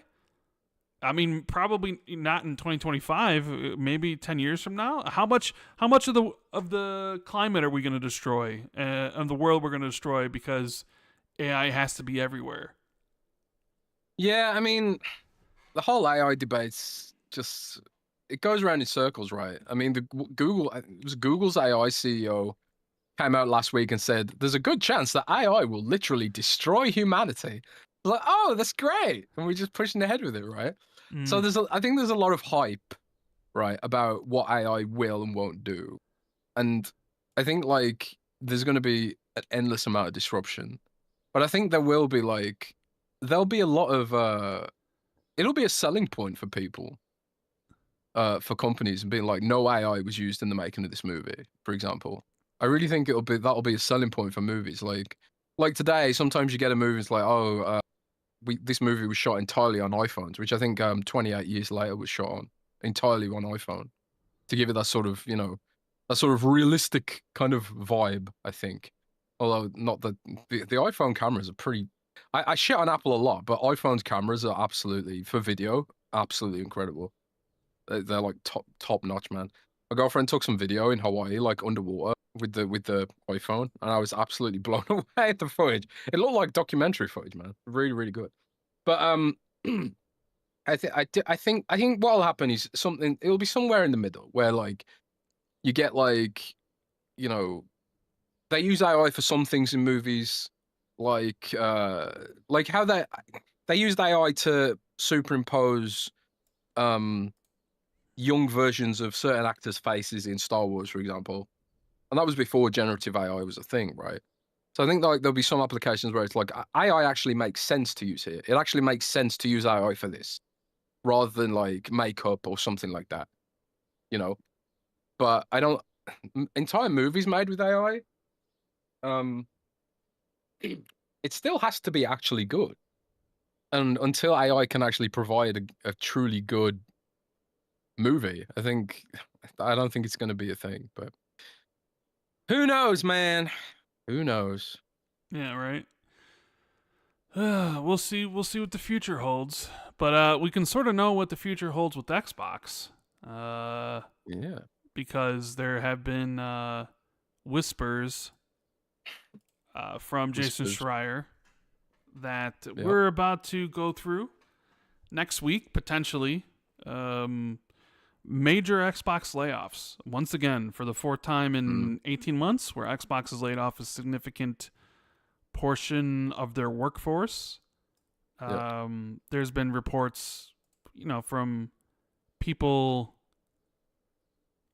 I've seen a tweet that's going around by a dude who basically saying, "Hey, I'm hearing that a lot of people at studios are worried that there might be studio closures." Mm. So people are bracing internally at Microsoft that this might be very bad. And I believe they laid off like 1,900 people 18 months ago. I think for, that ABK, when initially kind of got settled, they did those kind of layoffs for the Big redundancies layoff wave. and Yeah. stuff. Yeah. But they've laid off people here and there. And this is like the fourth big layoff wave in 18 months, which is a short period of time, right? That's not even 2 years. Yeah. And from all accounts, at least from what people say, it's going to be bad, and maybe even studio closures. And you just Them's sort the of, rumors. well, I don't know. What's your feeling on all this? Have you heard anything? Have you? I know you like reached out to people to see kind of get a lay of the land and what's going on, but what Yeah, have you heard back? I have reached out to some people, and obviously, like, I think the information about exactly where the cuts are going to fall are very high level right now. Tom Warren said Turn 10 is particularly concerned, I think. And obviously, Turn 10's a studio that doesn't have a legacy of games to sell. I mean, nobody's buying the old Forza games, are they?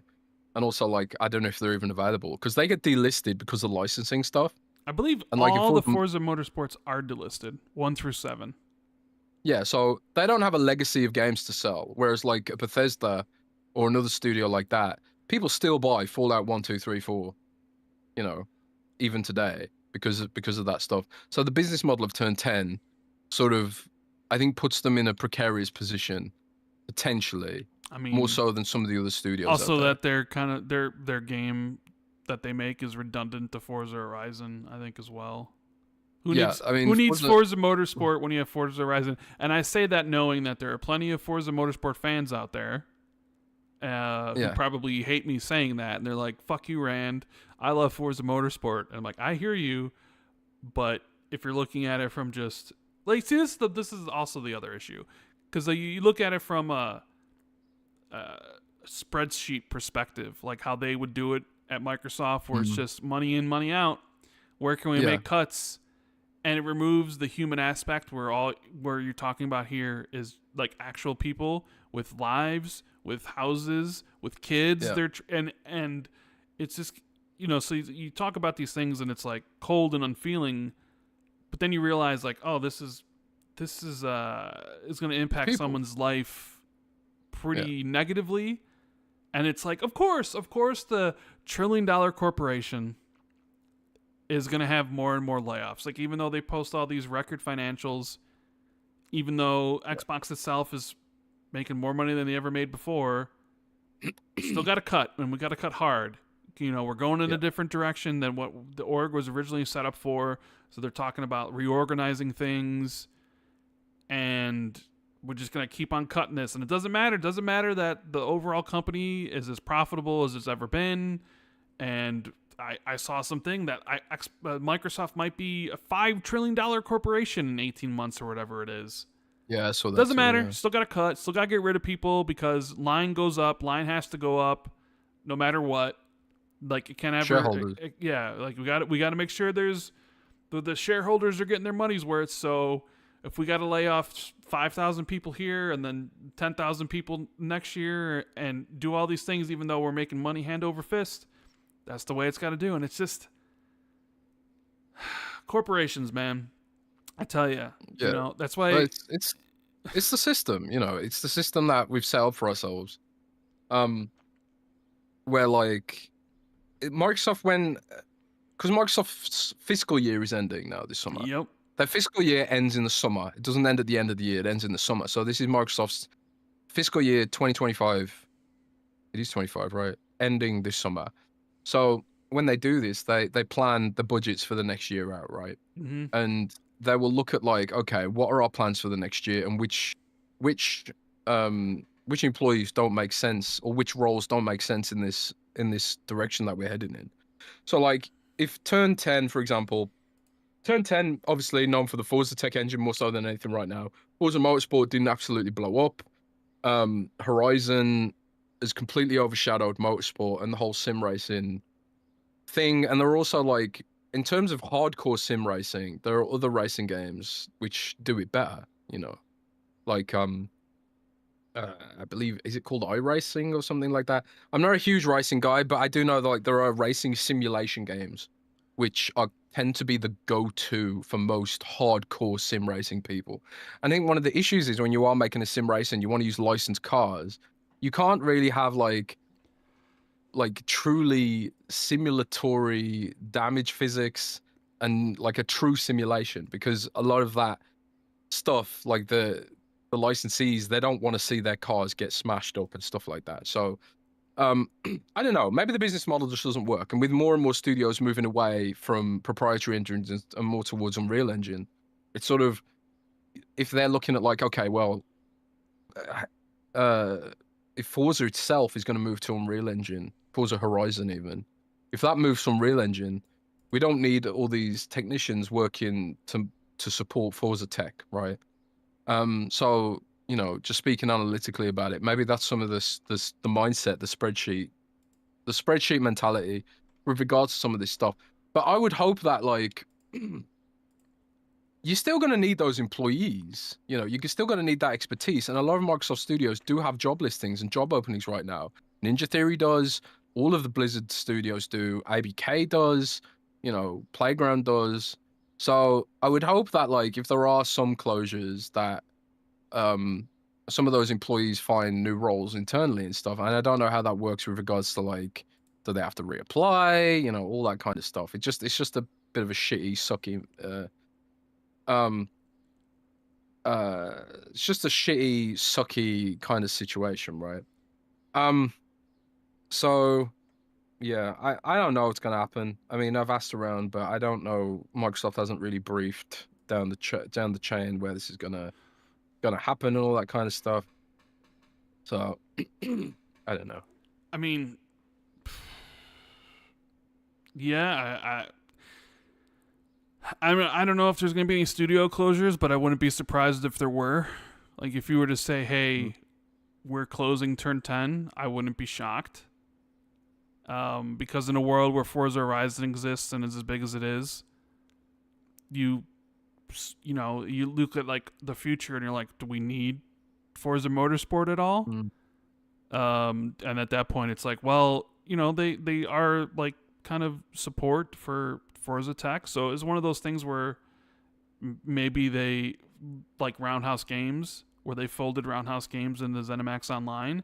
Maybe it's one of those things where they lay off some people at Turn 10 and then fold them into Playground, right? As the experts on for the engines that they use for both Fable and for Forza Horizon. Because then even then I look at like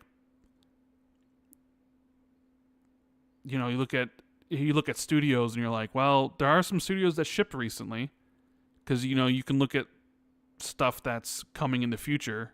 Like Obsidian's got Outer Worlds 2 and Grounded, and I think they're pretty safe. But you look at something like Compulsion.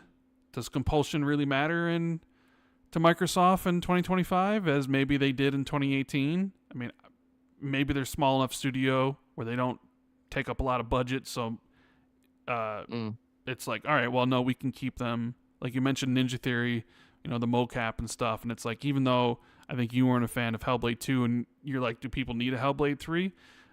Maybe with that mocap studio, and they're a profitable company, and Well, they can make. Well, they are an Unreal Engine specialist, right? True. So Yeah. they sort of fit Microsoft's business model of like having the studios work together on different Hmm. parts of each other's games. So like even if Hellblade 2 itself didn't do that well, and it doesn't matter if I'm a fan of it or not, like what matters is like did it sell well?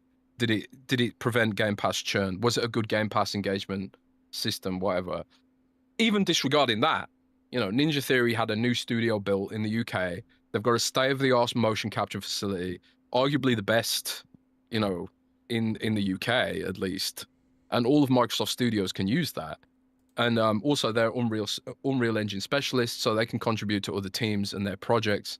So even if like they don't have their own legacy of games to sell, they can at least contribute in that direction, right? Um, so I would be shocked if Ninja Theory got closed down, personally. Um, Compulsion as well. Compulsion, like they've just shipped a game, and yeah, it didn't ignite the world on fire. But I also think like it was probably a cheaper game to make, and also also an Unreal Engine studio. They can also contribute to other teams' projects. Much like Toys for Bob is a good example of this. Like Toys for Bob, um, they never really made games that blew up hugely, but Toys for Bob were contributing heavily to Call of Duty for a while, right? So like they could contribute to Activision's business model of being like a support studio, whereas like if we're talking about Tango Gameworks when they were sold to Krafton, Tango Gameworks couldn't contribute that much to Microsoft's overall operation because of the time zone and language barriers, right? So I don't know. Maybe there won't be studio closures, but as someone said in chat, and obviously I completely don't know. I don't know what's going to happen. I really want to emphasize that. But I think someone in chat mentioned I'm sorry, I can't find the message now. Uh, I can't find who said this, but someone in chat said maybe we could see projects get shut down like a Contraband, they said. Yeah. And I could also see that happening. I could also see like, Contraband has been in development for 50,000 years, maybe it's missed all its milestones. Yeah, COVID was a thing, but now it's like we're getting to the point where Grand Theft Auto is going to launch, and if Contraband is this sort of heist 'em up kind of game, like we expected it to be, what's the point of having a worse Grand Theft Auto 6? If it launched 2 years ago, maybe. But maybe it's just gotten to the point where it's just the game just doesn't make any sense to continue plugging away at, right? But I don't know. I don't know. Well, Obviously, I think Double Fine's got a game coming out soon. right, yeah. I mean, I don't think you could shut the studio. Who's gonna finish Keeper if you shut them Yeah, I down? don't. I mean, maybe Double there's Fine's gonna be not gonna no. shut down. Maybe you're just talking about layoffs at each individual studio, but not exactly shutting the studio down. Yeah. I was can see mentioning. some studios like that still have outstanding overlaps. I can see like certain back-end systems like finance, publishing being consolidated, Sales. especially out of sales, distribution. I can see a lot of that stuff being consolidated, especially out of ABK, because like ABK is still a very big operation. Even stuff like merchandising, or events teams, PR, all that stuff. All that PR. could be Yeah. potentially consolidated and Because bought I in think house, Tom Warren's mixed together. reporting. Maybe it was Tom or Jason's, but I think you mentioned, some of those like sales teams in Europe and other places where maybe you don't need that anymore because you're not going to be selling consoles anymore in those areas, right? Where it's like, what do we need these people for? I don't know. All I know is it's going to suck. It always sucks when this happens. It does. It right? sucks. And then it's not like you lose all these people. So and then like it's not like you're like given like, oh well, you lost half your team.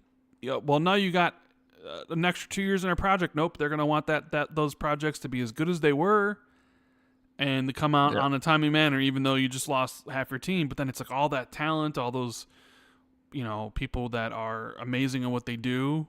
And then but then also it could have that a knock-on effect where, when you do start hiring again, then do really good developers even want to come work for you because they're just scared about their jobs security? at Microsoft, where it's like, okay, I could take a job here at, let's just say. Well, that's the thing. It's like, yeah, I could take a job here at EA, but it's like it's not like every other company hasn't had huge layoff Well, yeah, waves, I right? guess that's the other thing. It's like if this was only Xbox doing it, you'd be like, well, something must be wrong with them. But it's like everybody has layoffs. I saw the Mind's Eye developer has layoffs. I think they're losing about 100 people, which I guess isn't shocking considering Mind's Eye, the way it released, and it probably didn't sell that well. Although I think I did see Chris String say it sold 250,000 copies, which is way more than I thought they would ever sell. What did? Sorry? Mind's Eye? Oh. I don't know. I think I saw it did have a weirdly disproportionate amount of hype. It did, and I think people were also looking forward to like a GTA clone, since you don't really get a lot of GTA clones anymore, and GTA is kind of was delayed, so this one looked like, oh, this one maybe could be good, but I maybe I misread that tweet.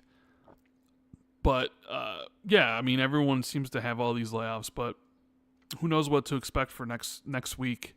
The worst for me is like the chilling effect it has on the team, because like everyone at Microsoft right now is worried for their job, everyone. So it's like, how does that impact productivity, And I know from working in the publishing industry how that sort of, that feeling of like, oh God, what's going to happen to my job? How that can affect your motivation, I suppose. All Microsoft has to, but the shareholders don't care about any of that shit. Shareholders don't think about that stuff. They don't care about like the employee motivation. They just want to see the bottom line. And I think like as a society, this is a society-wide problem that I don't know if will ever be solved. Not in my lifetime, anyway. Yeah. I know some people will be like, well, man, how could they do this when all the reports are that, hey, these games are #1 in the PlayStation Store. They're selling games. And it's like, just because. Not only that, right? Not only that, like they go on and talk about like record numbers this, record numbers that. Yep. And then they also like put the games up to $80. Great. Yep. They also raised the price of the consoles. Great. And also there's rumors about Microsoft had a retreat for their executives recently, where Sting was hired to play a private concert. Oh, and I bet that he wasn't cheap. No. And also, obviously, Satya Nadella's fat bonuses that he gets. Oh, yep, good old Satya. Yeah, and there was also a report this week about Andrew Wilson of EA fame. What was the report there? 30 million. 30 million? 30 million pay package. Yeah. Jesus. What's Satya's pay package? It's up there, man. Yeah. It's up there. I can't remember off the top of my head, but I think it's higher than 30 million. But it's like, why do we reward this shit? Because the shareholders are getting value for their money. That's why. The dividends. I mean, they don't care about people losing their jobs, like those high level shareholders that spend a lot of money and seeing their returns on their Microsoft stock that they own. All they look at is like, Satya's good for Microsoft because I've look at my percentage gain from when he joined, when Ballmer left to when he joined. Like, he's good. They don't care about the tens of thousands of people that lose their job. Those people think those people are just grunts, that they're just replaceable. That doesn't really matter, which is disgusting to think about. But that's how those people think, man. Yeah, I just want to correct something about that. That Sting story about Microsoft execs is old, but okay, it's still relevant. New? It's still relevant. They're still did layoffs that year. So it's like I think it just came up again because of what's going on. But it just sucks, man. It just sucks. When do you think it I mean, are we looking at any specific day next week? Monday, Tuesday, Wednesday, Thursday, Friday? I know bad news always comes on Friday, but this Friday here in the States is going to be July 4th. Yeah. So we might have an Xbox 2 podcast early July 4th weekend for you guys. Yeah. But I mean, I can't imagine Oh, by the way, you're laying off 10,000 people or whatever it would be, or 2,000 people. And happy July 4th weekend. Go fuck yourself. You know? Like, yeah. So we'll see what happens next week. Could be cancellation of games, projects.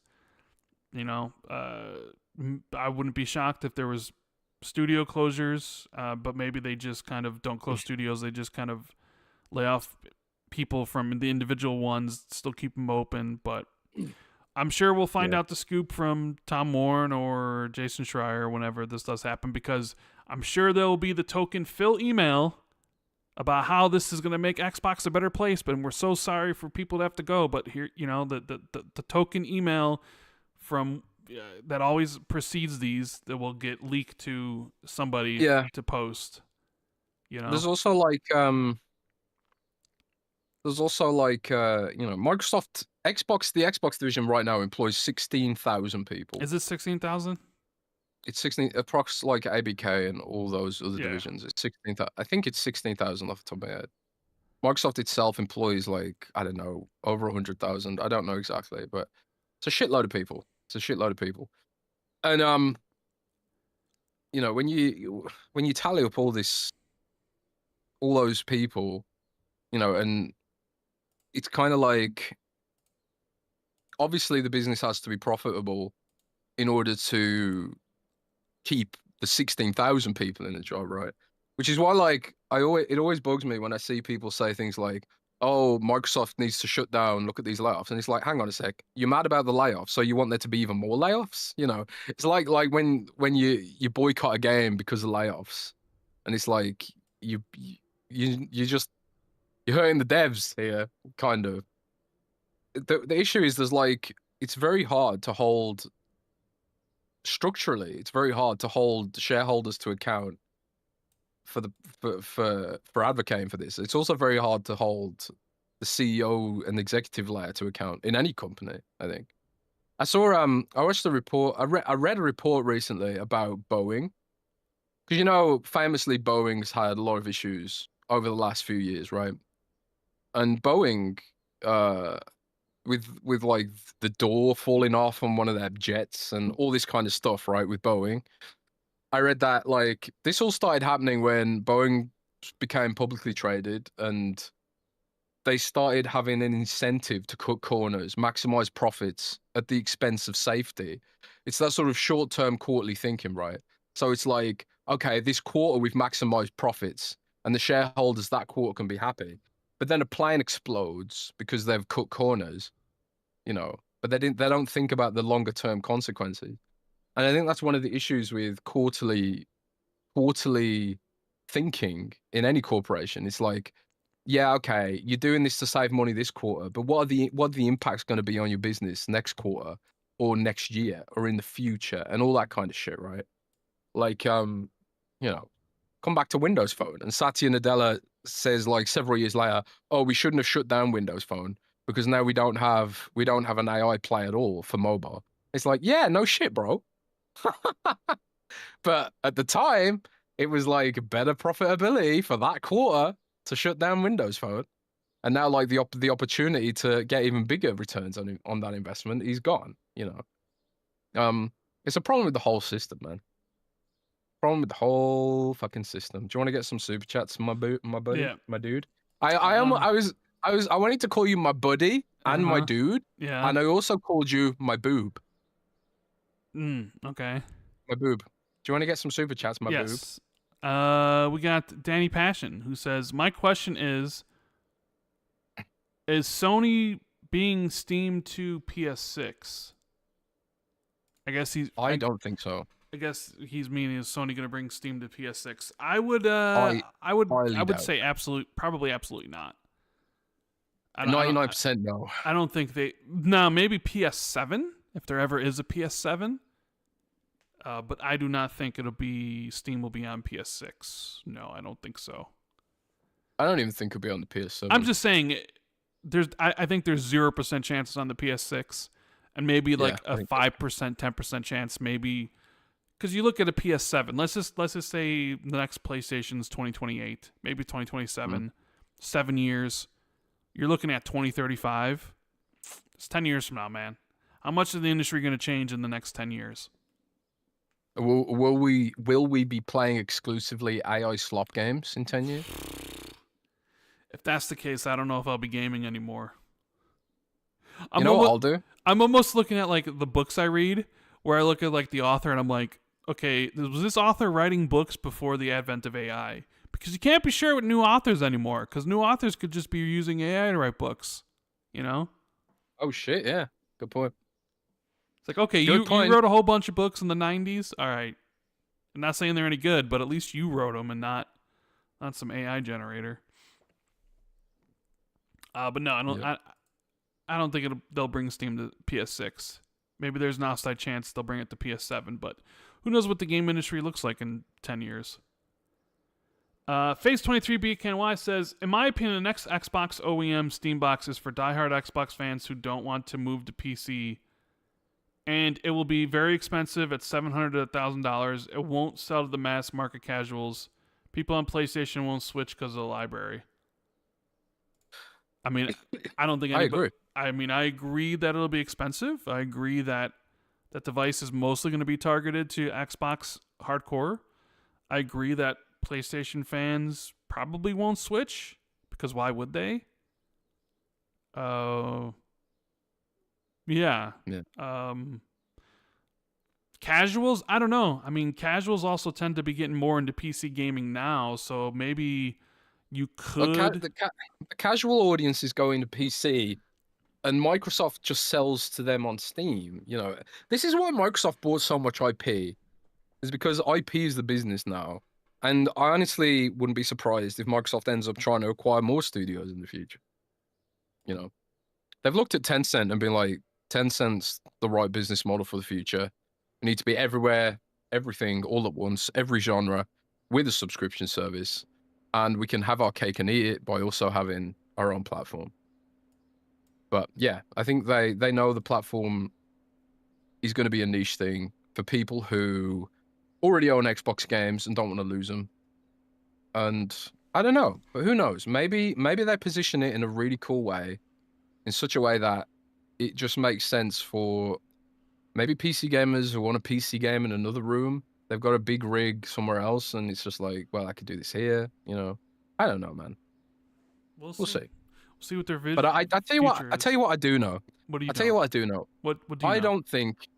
I don't think Xbox could have continued as it was, doing PlayStation's business model, which is closed platform, exclusives, no subscription service.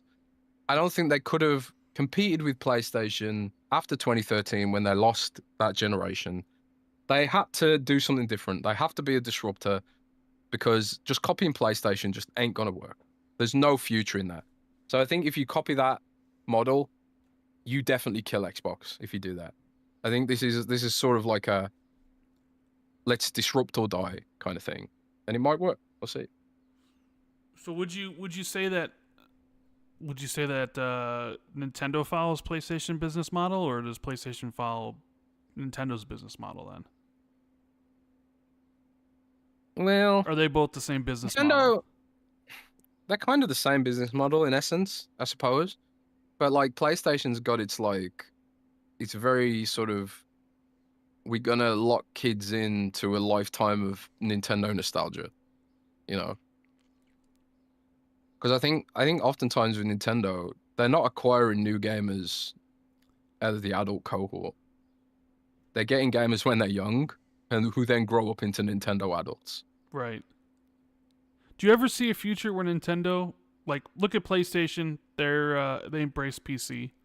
Do you ever see a future where Nintendo embraces PC and starts putting their games on Steam? Or I think it would require a change of CEO, probably, a change of leadership.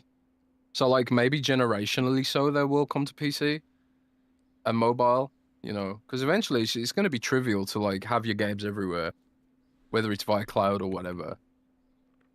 Maybe eventually they do that, but I think that the current administration is like too proud and stubborn to even consider it. Mm. Like I would 100% play Metroid Prime if it was on PC. But there's no way I'm buying a whole console just for one game. There's no way. You know, I'd agree. Sony started to realize this. You know that people won't buy a console for just a couple of games. If everything's on PC, they need to go where the users are. And if the users are on PC, they need to be there. You know, Xbox realized this even earlier. But yeah, I don't know. I saw a tweet. I saw a couple tweets earlier, and I almost thought, like, man, did Jez talking about this in Xbox 2 get them to put it in here? Because Xbox Play Anywhere filter is coming to Game Pass, or the games library on your Xbox, which is, I think, something you've mentioned on here multiple times and you've tweeted about. But apparently, I bitched about that on Twitter. It went viral. I was like, why can't I filter by Xbox Play Anywhere? This is annoying. Because I was looking for something to play. You know, I was looking for something to play that I could take with me, on the airplane. right. So I was like, I'm going to start playing this game, and then I know I'm going traveling, so I want it to run on my Legion Go as well. You know, so I wanted to filter by Play Anywhere. Couldn't do it, but they just announced with the latest Insider build there is no filter for Play Anywhere games, which I think is good, and it ties into the whole Play Anywhere push, which I personally think is awesome. I used it a lot for Rogue Trader because obviously Rogue Trader's Play Anywhere. And you know, Rand, if you want another dovetail, Rand, you want another dovetail? What? I've been playing Rogue Trader quite a lot in virtual reality. Oh yeah. Hold on. We'll get to that in just a minute. But also, I noticed your other tweet where they actually put progress bar for your cloud saves when you go to another platform or something. Yes. Where that's another thing I think you were bitching about as well. I was bitching a lot about that. It is annoying if you are someone who heavily uses Xbox Play Anywhere, as Microsoft intends for you to use it. There's no cloud save indicator, so like you can turn off your Xbox before the cloud save is synced, and then it'll pop up on your other devices like, oh, the save files aren't synced properly, blah blah blah blah blah. It's really annoying. So they've added a cloud save synchronization indicator, which is something Steam had already. So it's like if you're going down the Steam route, then you've got to do the cloud save indicator. So it looks like that's coming as well. So sweet. Oh man, things that should have been there already, but you know, I guess better late than never. Next time. But yeah, after years and years and years of you slagging off VR, yeah. You basically have seen the light now, and it's thanks to an Xbox. Once Xbox came out with their VR device, who would have bet that Jez Corden is now a evangelist of VR? Because you were sent the Xbox Edition MetaQuest 3S VR unit, and now you are a diehard VR enthusiast, are you not? Well, Rand, I think you're spouting a little bit of fake news here, buddy. Me, fake news, never. Yeah, because, you know, yeah, it's true. Microsoft sent me the MetaQuest VR thingamabob, the 3S, and I've been using it quite a lot the past week. Didn't review it because, well, you know, it's been out for ages. It is a 3S with a brand on it. So it's like, there's not really much to review here. You're reviewing a color scheme. And I will say, the color scheme is very good. It's very well done. It's not like a sticker. It's like they've actually manufactured it to be black.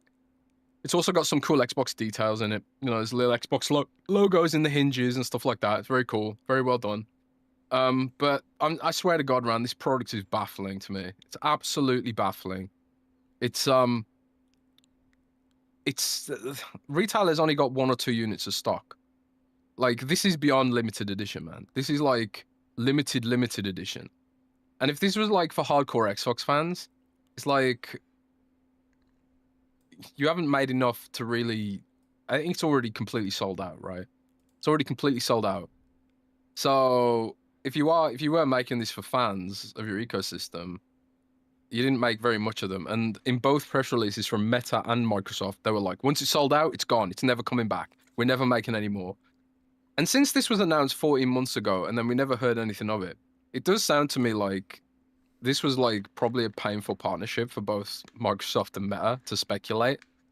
The fact that like they're not even willing to entertain the idea of making more. Yeah, they're not even willing to entertain the idea of making more of them. Suggests to me that like this was a pain for them. This was like a huge amount of effort to get both teams aligned to put this together, because it is pre-installed with cloud.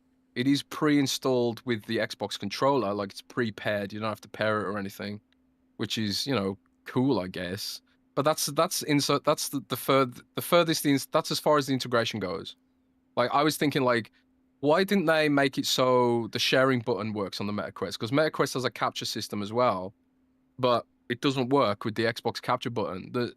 That can't be. That can't have been a huge amount of work to make that system work, you know? Because once you've made it work for one controller, you make it work for all the controllers. Why not bother to do that, you know? Stuff like that. It's just, I don't know. It's cool, I guess, you know, and it was sort of interesting to play Cloud in VR with a big screen, but there's still this like weird blurring on the lenses all the time, and it's really warm in Germany, so the lenses get steamed up, and it just becomes more pain than it's worth. It's like, why I can't be bothered with this. So I ended up just sort of putting it back in the box, and now, like my other MetaQuest, it's probably going to gather dust because it's just more trouble than it's worth. I hate to say it, but it was a cool attempt, I guess. I tell you what's much better than the MetaQuest for this kind of experience. It's X-Real. The X-Real glasses, which are sort of like augmented reality glasses, gives you basically the same experience. But because the lenses are flat, because they don't need to be 3D immersive or whatever, you don't get that weird blurring effect around the edge of your peripheral vision. I think the MetaQuest 3, the full 3, not the 3S, I think they solved that a little bit by having bigger lenses or something. But the 3S still has this weird blurring, chromatic aberration distortion around the edge of all the viewports. So it's like, this is just irritating. It's annoying to use, you know? So, yeah, back in the box, probably never going to get used again. And it just sort of slammed home to me that Microsoft dodged a bullet by not going hard into VR, to be honest. So, yeah. I'm seeing, I mean, I can buy one. I went to Best Buy. So they haven't even sold out? MetaQuest 3S Xbox Edition, 128 gigabytes, limited edition hardware, and 3 months of Game Pass included for $400. Yeah, and I can. Fair enough. I think it's sold out. Well, I mean, it says it's funny. Like they talk about how limited edition it was, and it hasn't sold out. So that, well, it's weird like, demand can't be very high for it. Then it's weird. So it's like for pickup, I could go pick it up on July 10th. Oh. Or I can get it shipped to me on July 10th. So weird. It's not so. That is very. Let me put in. Let's see my. Maybe it's a second shipment or something. Or maybe they're just like have some at a warehouse. Yeah. Yeah. No. Maybe. I mean, even if I choose the Best Buy that's really close to me, like a couple miles away, it's like order now, pick up on July 10th. So it's not even at the store. It's not. It's at not in any of the stores that are close by. It's like all of them say pick up on July 10th, which means they probably would get. They probably have some in like at a distribution center, and then they get the orders because it would come to me the same day it would come to the store. Both options are on July 10th. Well, it seems like Meta's website, because it was stocked at meta.com as well, they've sold out of their allocation. I mean, I'll say it's a nice looking device. I like the black and the green. It does. It looks really nice. It looks really nice. Yeah. I think like they get in there with it. Like the fact it's got cameras on and you can actually see through it, rather than being blindfolded, is a huge upgrade. And also, like, you can control it with your fingers, like Kinect. Although it's way more accurate than Kinect. It's kind of like what I think Kinect wanted to be with the hand tracking stuff. It's very, very accurate, very low latency, very impressive. It's just those lenses, man. It's just like, this is all blurry as fuck, you know, around the edge of the... I have to constantly reposition the headset all the time to make it unblurry. And also I wear glasses already, which, you know, there is a glasses separator. Yeah. I think it's just a load of hard work, man. It's just I can't be bothered with it.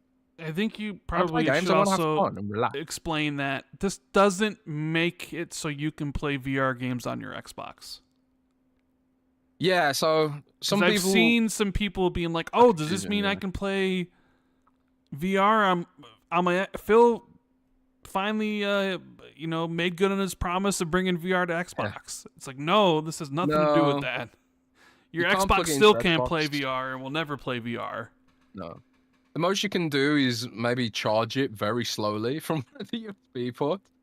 But no, it doesn't. It doesn't work with It doesn't work with Xbox for VR games. However, you can play Steam VR games with it. Like it supports Steam VR But if you you have to download the Meta app. directly, you don't you have to directly connect to a PC to do that though. Yeah, you need a PC. I'm not sure if you can do it wirelessly or not. I think maybe you can, but maybe it's not ideal because of the latency or whatever. But Like if anybody wanted to um, play, let's say Half-Life Alyx, which is the yes, only you can. VR game that I would want to Yes. play, you You could can get play the Half-Life meta, Alyx with this. but you would Yes. have to. But so the whole thing is like the Meta 3S is you don't need a PC for it. Like you could play those games without the use of like the new Batman game. You'd be able to play there without the use of a PC. Yeah. But if you wanted to play So this. Steam games, which is only where Half-Life Alyx is, you would have to hook up to a PC Yeah. and to be able to do that. Yeah. Yeah, so Steam VR games like Half-Life Alyx and pretty much any VR game is on Steam these days. Then Meta has its own store for VR games where Beat Saber lives, But it's no which longer getting is it's getting updated for what PSVR and PSVR 2 or something. yeah, Beat Saber's cancelled on PlayStation. It's not getting updates anymore. But you can't play if you want to play Steam VR games, you can hook it up to a PC. And Pitterman in chat says you can do it wirelessly. It works great if your gear doesn't suck. Like, does it use Bluetooth? Because I can't imagine the connection's great with Bluetooth, or does it use Wi-Fi or something? I don't know how that works, but Meta can link wirelessly to Steam, so you don't like before the version I used, the Meta Quest 2. I'm pretty sure you had to use a very expensive proprietary cable. So BT Maverick says it's Wi-Fi, not Bluetooth. Okay, well there you go then. You don't even need the cable anymore. I'm sure you needed the cable with the Meta Quest 2. Maybe you didn't then either. I don't know. But as I say, I'm no expert in VR. All I know is that it's a pain to use and I can't be bothered with And it. the Xbox partnership is essentially comes with 3 months of Game Pass, and it comes with the Game Pass Xbox. and cloud pre-install. So Yeah. like if you wanted to play your Xbox games on there, it's all through the cloud, right? It's all cloud, yeah. Yeah. I mean, the MacOS does support Wi-Fi, 5 gigahertz Wi-Fi. I don't know if it supports Wi-Fi 6E. It probably does, but I will say that my experience was very, very good. Playing cloud through it felt native. I played Space Marine through it. I played Dark Tide through it. I played Rogue Trader through it. Very, very good. I just hate the lenses, man. I hate having to reposition the headset constantly. I hate wearing my glasses on top of wearing the headset. It's very uncomfortable. It's just wearing a computer on your head when I've got a TV right there. I don't know. I'm sure there are some scenarios where it's like it makes sense to use that. You know, I was thinking to myself like, could I take this instead of my laptop to Gamescom and use Word through the browser on this and have virtual windows everywhere, kind of thing. But I just hate the weird blurring effect on the lenses. It gives you a headache. You know, it gives me a headache at least. So I think the X-Real is a lot better for this shit with its flat lenses. Much better experience, I think. So would you, if you could get your hand on this, would you is there anybody you would really recommend this to? Is there an audience for this? I guess is the question. Like that I wouldn't you recommend this to anyone. to anyone? To anyone? No. I'd recommend it if you're a collector who wants like to collect all the Xbox things, like have every Xbox controller and shit like that. It's a collector's item, you know. Right. It's got a unique colorway for the controller and stuff like that. Um you know, but yeah, I think it's just a pain. Like there's way better ways to play cloud. I'd say buy a Logitech G Cloud. If you want a device to play cloud on, a Logitech G Cloud is cheaper and better than this, I think. Um, or even an iPad. Plug in an iPad with the Xbox controller with a stand. I think I would prefer to play than this. So It's for fans of VR it's for Xbox fans of VR who also want an Xbox branded VR headset, I suppose. and maybe they realize that there aren't that many of them, which is why the run is as small as it is. Yeah, yeah, I suppose so. VR's still punishingly niche, you know, which is why like, you know, Beat Saber's closed up shop on PlayStation VR, you know. But I will say, like, I'm glad, despite me bitching about VR, I'm glad someone is trying to make it work because I still like the idea of it. I still like the idea of a comfortable, immersive VR experience. It's just not comfortable yet, you know. Um, Everything they try and do to improve the experience, like whether it's, you know, inserts for your glasses and whatever, I it's just not comfortable to wear a big cumbersome fucking thing on your head. It's just not, you know. At least for me, I just don't like it at all. And I think that's the barrier for a lot of people. Even if they buy a VR headset and enjoy the experience generally, it just feels like they end up languishing in drawers because it's just too much. It's too much comfort investment to bother with a lot of the time. I don't know. Okay. We got a I super like the chat. idea of it though.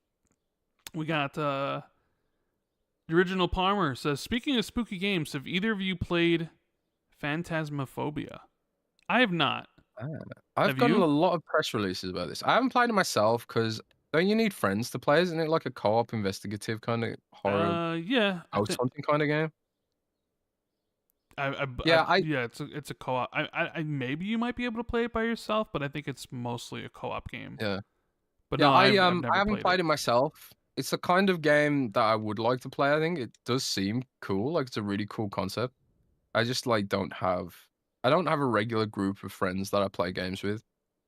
And I think even on top of that, like a lot of them don't like horror games. But it does sound like it's good. Yeah. Uh, Jonas the dad joined the channel as a member. Thank you. Enjoy the emotes. Matthew says saying third party doesn't matter as much to Xbox. Jez is mad. Yeah, so I think he's replying to a tweet. I said on Twitter that third party doesn't matter as much to Xbox as it used to. And that's just like going off their financials. I think third party is now like I think it's 12% of overall revenue, which is not an insignificant amount. But first party is what's driving them right now. First party in Game Pass is where like the biggest margins are. So Call of Duty, selling Call of Duty directly is where the margins are. And obviously like having their own platform um gives them the biggest cut of the revenue. So like while like third party itself is not as big a deal as it used to be, just going purely on the math. I still think they want to have their own platform because they get 100% of the revenue when it's Call of Duty on their platform rather than giving 30% away to a competitor, you know. So I think there's enough incentive to have your own platform even if third party ain't the biggest part of the incentive. You know, I think Microsoft. There's also political reasons. You know, there's the publishers want them to have a platform. You know, which is why publishers keep supporting them. It's because like they can go to Sony and be like, oh well, Xbox offered us this deal. You know, in a universe where there's only PlayStation, PlayStation has way more power. So I think that's why you see publishers continue to support Xbox, despite you know the exaggerated rumors of its apparent death. You know, clearly they're still making money on the platform. So don't get it twisted. I think like third party is still important. It's just not as crucial as it used to be, which is why they can do things like put Steam on the next Xbox. It's not going to be as devastating to their business as it otherwise would be. I think like for them, they're thinking like the differentiation is going to be better for us than losing a little bit of revenue. Because I think a lot of people would still just buy things from Xbox. I know I will. But why would you be mad? Mad. Yeah, he says you're mad. Oh, he's saying I'm crazy.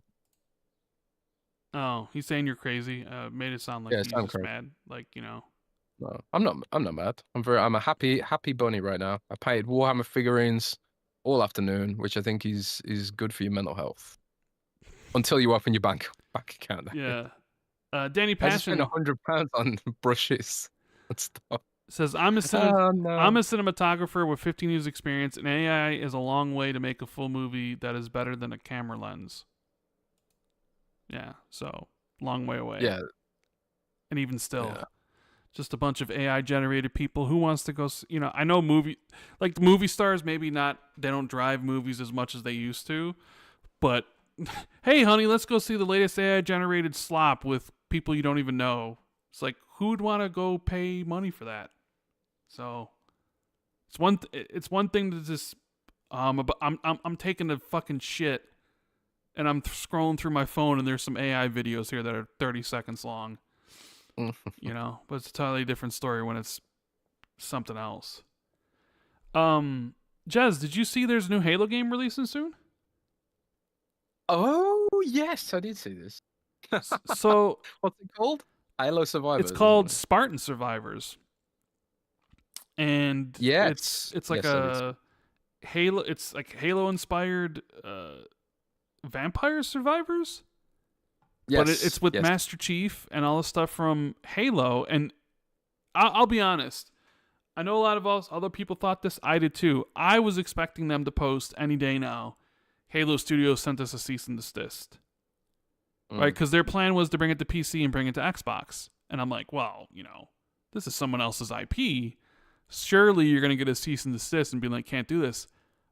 But they got a message from Halo Studios and it was like, go ahead. You got our blessing. We love this. So apparently this game's going to be releasing soon. And I'm sort of shocked that they let it happen, to be honest with you. I don't know. What do you think about that whole thing? I think it's really cool. You know, if this was a Nintendo, there'd be a raid. There'd be like a riot squad busting down their door. He's typing up a response right now for this. There'd be a riot squad. You know, yeah, the Nintendo ninjas would be through the windows. Would be sent. They'd have flamethrowers. They'd be setting fire to the building. They'd be taking everyone out, execution style, double tap. You know, if this was Nintendo IP, but. You know, it's really cool to see. And to be honest, I'd really love to see more of it. You know, like what would it look like if there was, you know, I was playing a game recently called, I think it's called Knight's Toll. No, Keeper's Toll. Keeper's Toll, right? I was playing Keeper's Toll recently, which is a Vampire Survivors clone. I think it takes itself a little bit more seriously than Vampire Survivors, but it has a mountain of Diablo influence. It's got the Diablo Necromancer with all the Diablo Necromancer's abilities, skeletons, golem, all that kind of shit. And it's just like, this is a Diablo Survivors game in all but name, right? Pretty much. And I was just thinking, like, wouldn't it be cool if this just existed as a Diablo game, just like go all in, you know? I think like there is a future where democratizing your IP and letting indie developers make experiences with your IP, you know, as long as they're sort of like, you know, done fairly and they're, you know, priced fairly or free, and they're sort of emphasize that, yeah, this is non-canon or whatever. I don't see any problem with that. I think like, I don't know if you know this, Rand, but like Warhammer and Warcraft and Starcraft were originally created because Warhammer wouldn't give Blizzard the rights to the IP to Warhammer to make a Warhammer game. Okay, I did not know this. Yeah, so the Blizzard devs, I'm probably simplifying the story very heavily here, but like, I'm sure I read that like the original intention was to make a Warhammer strategy game, and they wanted to build it on the Warhammer IP because they were Warhammer fans. But the Warhammer guys were like, oh man, if everyone plays video games, then nobody will play a tabletop game anymore, right? And they were against the idea. So StarCraft was supposed to be Warhammer inspired? StarCraft Space Marines, man. I mean, I always wondered why they were so similar. I didn't know, like, I didn't know the story behind it, that Blizzard wanted StarCraft to be a Warhammer game. I did not know that. Yeah, Warcraft. But now looking back on it, looks, and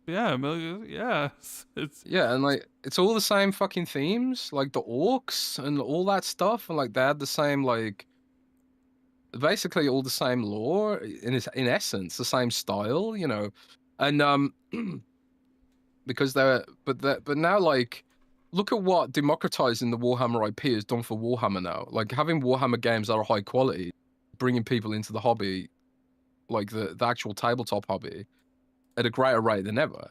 So I kind of feel like if you do this with any IP, whether it's like Warcraft, like let people make Warcraft games, let people make Diablo games, let people make Halo games. It doesn't have to like impede your own games. You know, I suppose like you wouldn't want someone making a Warcraft MMO, you know. But if you're not going to make your own Warcraft third-person RPG or third-person action game, why not just, you know, let someone else make it, license it out, you know? I think that's what Games Workshop has started to do with Warhammer. It's paying off dividends for them, man. So. Man, all right. When do you think we'll see the next StarCraft game? Next year, BlizzCon? Yes. What do you think? I think we see StarCraft, the next StarCraft revealed, the shooter, at BlizzCon next year. That's my belief. Do you think they're also? Will you think they're also going to bring back StarCraft RTS? I don't think there's a team that could make that right now, but You know, I did hear a long time ago a very strange rumor that I never really substantiated or followed up on, that World's Edge was looking to make the next StarCraft RTS.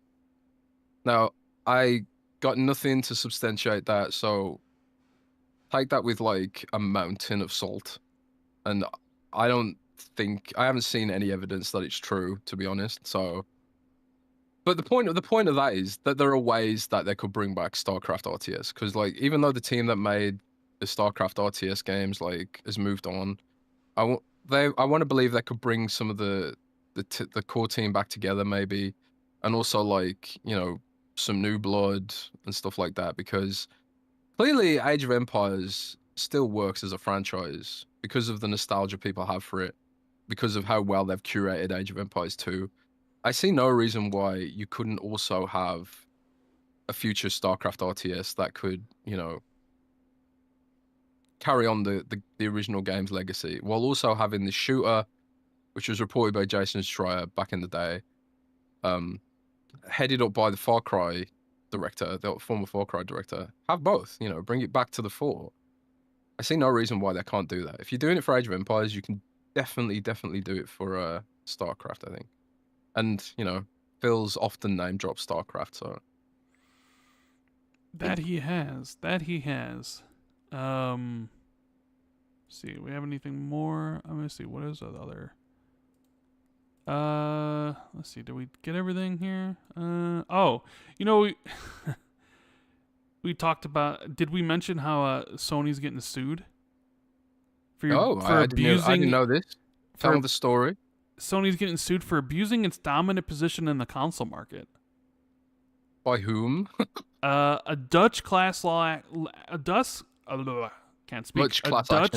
action lawsuit has accused Sony of abusing its dominant position in the gaming market and artificially inflating prices of software on the PlayStation Store. The case filed in the Netherlands by non-profit firm claims it's acting on the behalf of 1.7 million Dutch players. It argues that with the PS5 generation, the Japanese giant has pushed players into a digital-only ecosystem where it has a monopoly on the sale of software through the store. Here's a quote. Many people have noticed they're increasingly being pushed towards digital-only consoles since the arrival of the latest PS5 generation. These consoles work exclusively with digital games rather than physical discs. Yet, economic research shows that consumers pay, on average, 47% more for a digital version of a game compared to an identical physical copy.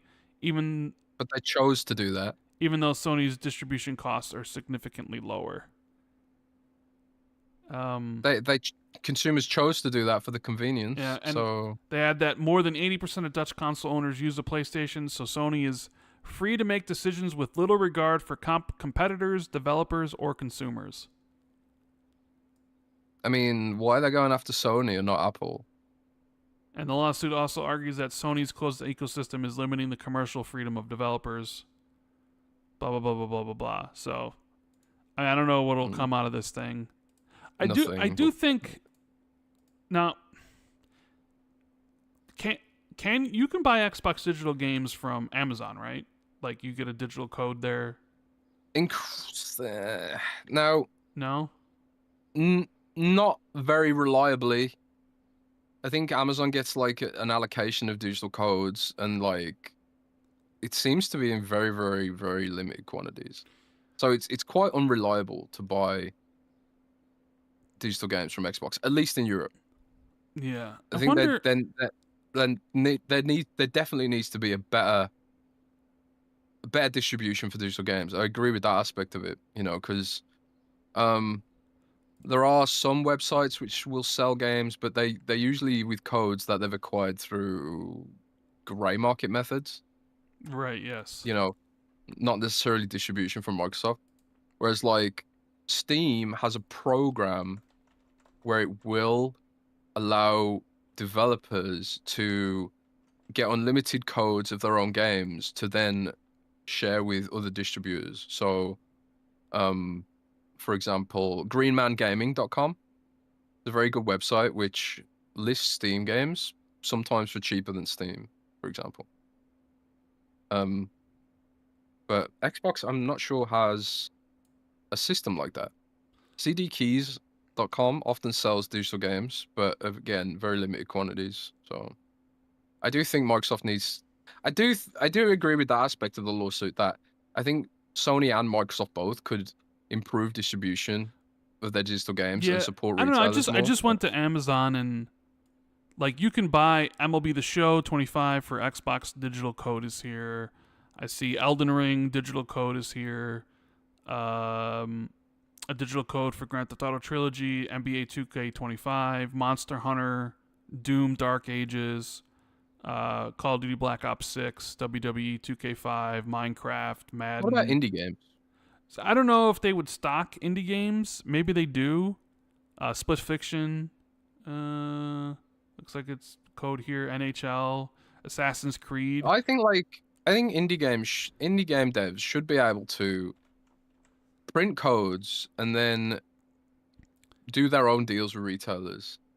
I don't know how any of that shit works, but So um I'm looking. So okay. So they definitely sell Xbox digital games on Amazon.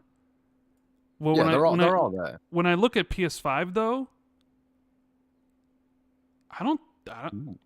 Looks like they don't sell digital games on Amazon. Oh It's really? only physical. Yeah, it looks like they only sell Oh, physical versions of the games on Amazon. So which is maybe the strange. argument is that where if you want digital, the only store you can get those digital games are through It's from PlayStation PlayStation. Store, and Ah, PlayStation okay, I Store get could that. set the price, and they don't got to be concerned about anything else.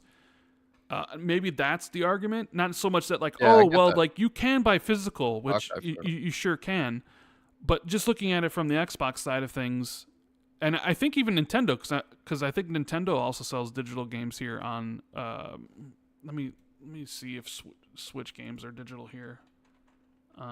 Switch to Hmm.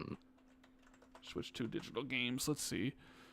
Um, Cyberpunk, but is this a digital code or is this a no, this is a physical code. So I'm not sure if they actually sell digital Switch games. I want to say they did at one point. Maybe they don't Yeah, I'm anymore. pretty sure I purchased a Switch game as a gift that was a digital code. I'm pretty sure I've done that in the past. Um, yeah, I don't know. But I suppose like it is like they do control the distribution because they'll give like a finite amount of codes out, whereas like on PlayStation, Xbox, it's infinite codes. Yeah. But I don't know. So that's yeah, because you'd imagine if there was multiple stores, then that would increase competition, and you could essentially have lower prices because you're competing against each other and Mm, all those sort of good things that you would have. But if that's the only store there is, then you're sort of stuck paying yeah. whatever price that they set for you. But yeah, you know what? We've talked it. Supercharged? We got them all. So I think we'll just transition to some Patreon questions. So Sweet. yeah, thank you guys for tuning in. If you want to leave us a like, make sure to do so. Subscribe if you haven't already. Check out the sponsor of this episode, Surfshark. Links in the description as well as in the comments, pinned at the top. It'd be pinned in the comment section after the show's over for anybody leaving comments. 86% off 2-year deal, so works out pretty cheaply. And also, patreon.com/XB2 where you get cool access to stuff like the question and answers, which you're going to read right now. Oh, and also Patreon is 20% off for the month of June, so 2 or 3 days left. I can't remember if June's 31 or 30 days. But there's a few days left to get 20% off on Patreon as well, which we do every year for the showcase. So yes. So we have Silas, who says, "Happy Friday, mates. I was looking through my digital library and saw so many games that I will never play again. Would it be possible for a storefront to allow you to trade in your unwanted digital licenses for store credit, much like GameStop does for physical media? Let's say Xbox started this offering. There could even be a used games section of the store where those licenses could be resold at a profit. Thoughts?" That kind of dovetails into the previous discussion about digital distribution, doesn't it? Yeah. I mean, I think we've talked about this before, about the idea. And I even think at one point, years and years and years and years ago, there was like an Xbox survey about this, if you remember. Yeah, I do remember this. I mean, like an official Xbox survey to certain people. And I remember because Aaron Greenberg had to come out and say that they weren't just a survey. They weren't doing it. It was just like a survey. And look, as much as cool as it would be, because I'm with Silas, there's plenty of games that I know I'll never play again that I bought that, you could be like, well, even if they gave me something, even if it was $5 and I could, trade in like 10 of those games and get $50 and then go spend it, that'd be worth it to some people. It'd be worth it to me, right? If you have a whole collection of stuff. But then the argument kind of comes into is, what is a used digital game anyways, right? Like, and what's in it for the storefronts? Like, what benefit it would be for Microsoft, PlayStation, Nintendo, or Steam to take people's used games and give them credit? I just don't know what like the storefronts get from that, really. I think for Xbox, the play could be differentiation, or anyone really. I think the first store that allows you to do that would have a very powerful differentiator. But at the same time, it's like, is a differentiator? Yeah, but is it like, but prices are set, like the GameStop prices and stuff, and when you trade and all that stuff, they're usually set by like supply and demand, right? Where it's like, hey, there's this brand new release that came out. There's not a lot of supply, and there's a lot of demand. So we're going to give you, let's just say $45 or $50. But if this is a game where there's tons of this stuff, we're going to give you $2. But in reality, you can generate as many digital codes as you want. So there's actually never, ever a lack of supply. I think the answer is that, like, if they did do this, it would be like you get some $5 store credit. I think that's like probably the most you would get. So I think the only way that makes sense for Microsoft is that if it's a differentiator, something that can say you can trade in your previous games, or maybe even like, trade it to another person or something. I don't know, or someone can buy it from you. I feel like unless the regulators come down and demanded this as part of some European thing or whatever, I can't imagine any. I can't imagine any of the storefronts doing it over their own accord, because I don't think they get anything out of it. And I don't think anybody would be like, well, I'm totally getting an Xbox because I can trade in my digital games for $5 after I bought them for... Like, imagine if you bought, let's say, Doom the Dark Ages for $70, and you played it and you were done in a week, and you wanted to trade it into Microsoft. How much would they? $10. How much would they give you? Like, what would be an adequate number where you'd be like, I just spent $70 on this. I played it for a week. I want to get rid of it. Now, GameStop, if it was a physical copy, you'd probably get at least 45 or something around that number. But really? If it's a brand new release, absolutely.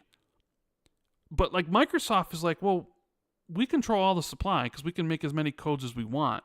And if there's a shitload of supply, then that usually means like, oh well, then the cost of the thing that is going to be low. Oh, Rand, you know the answer is to this, right? What's the answer? The blockchain, baby. Oh yeah, remember when that was You a thing? you create digital scarcity using the blockchain.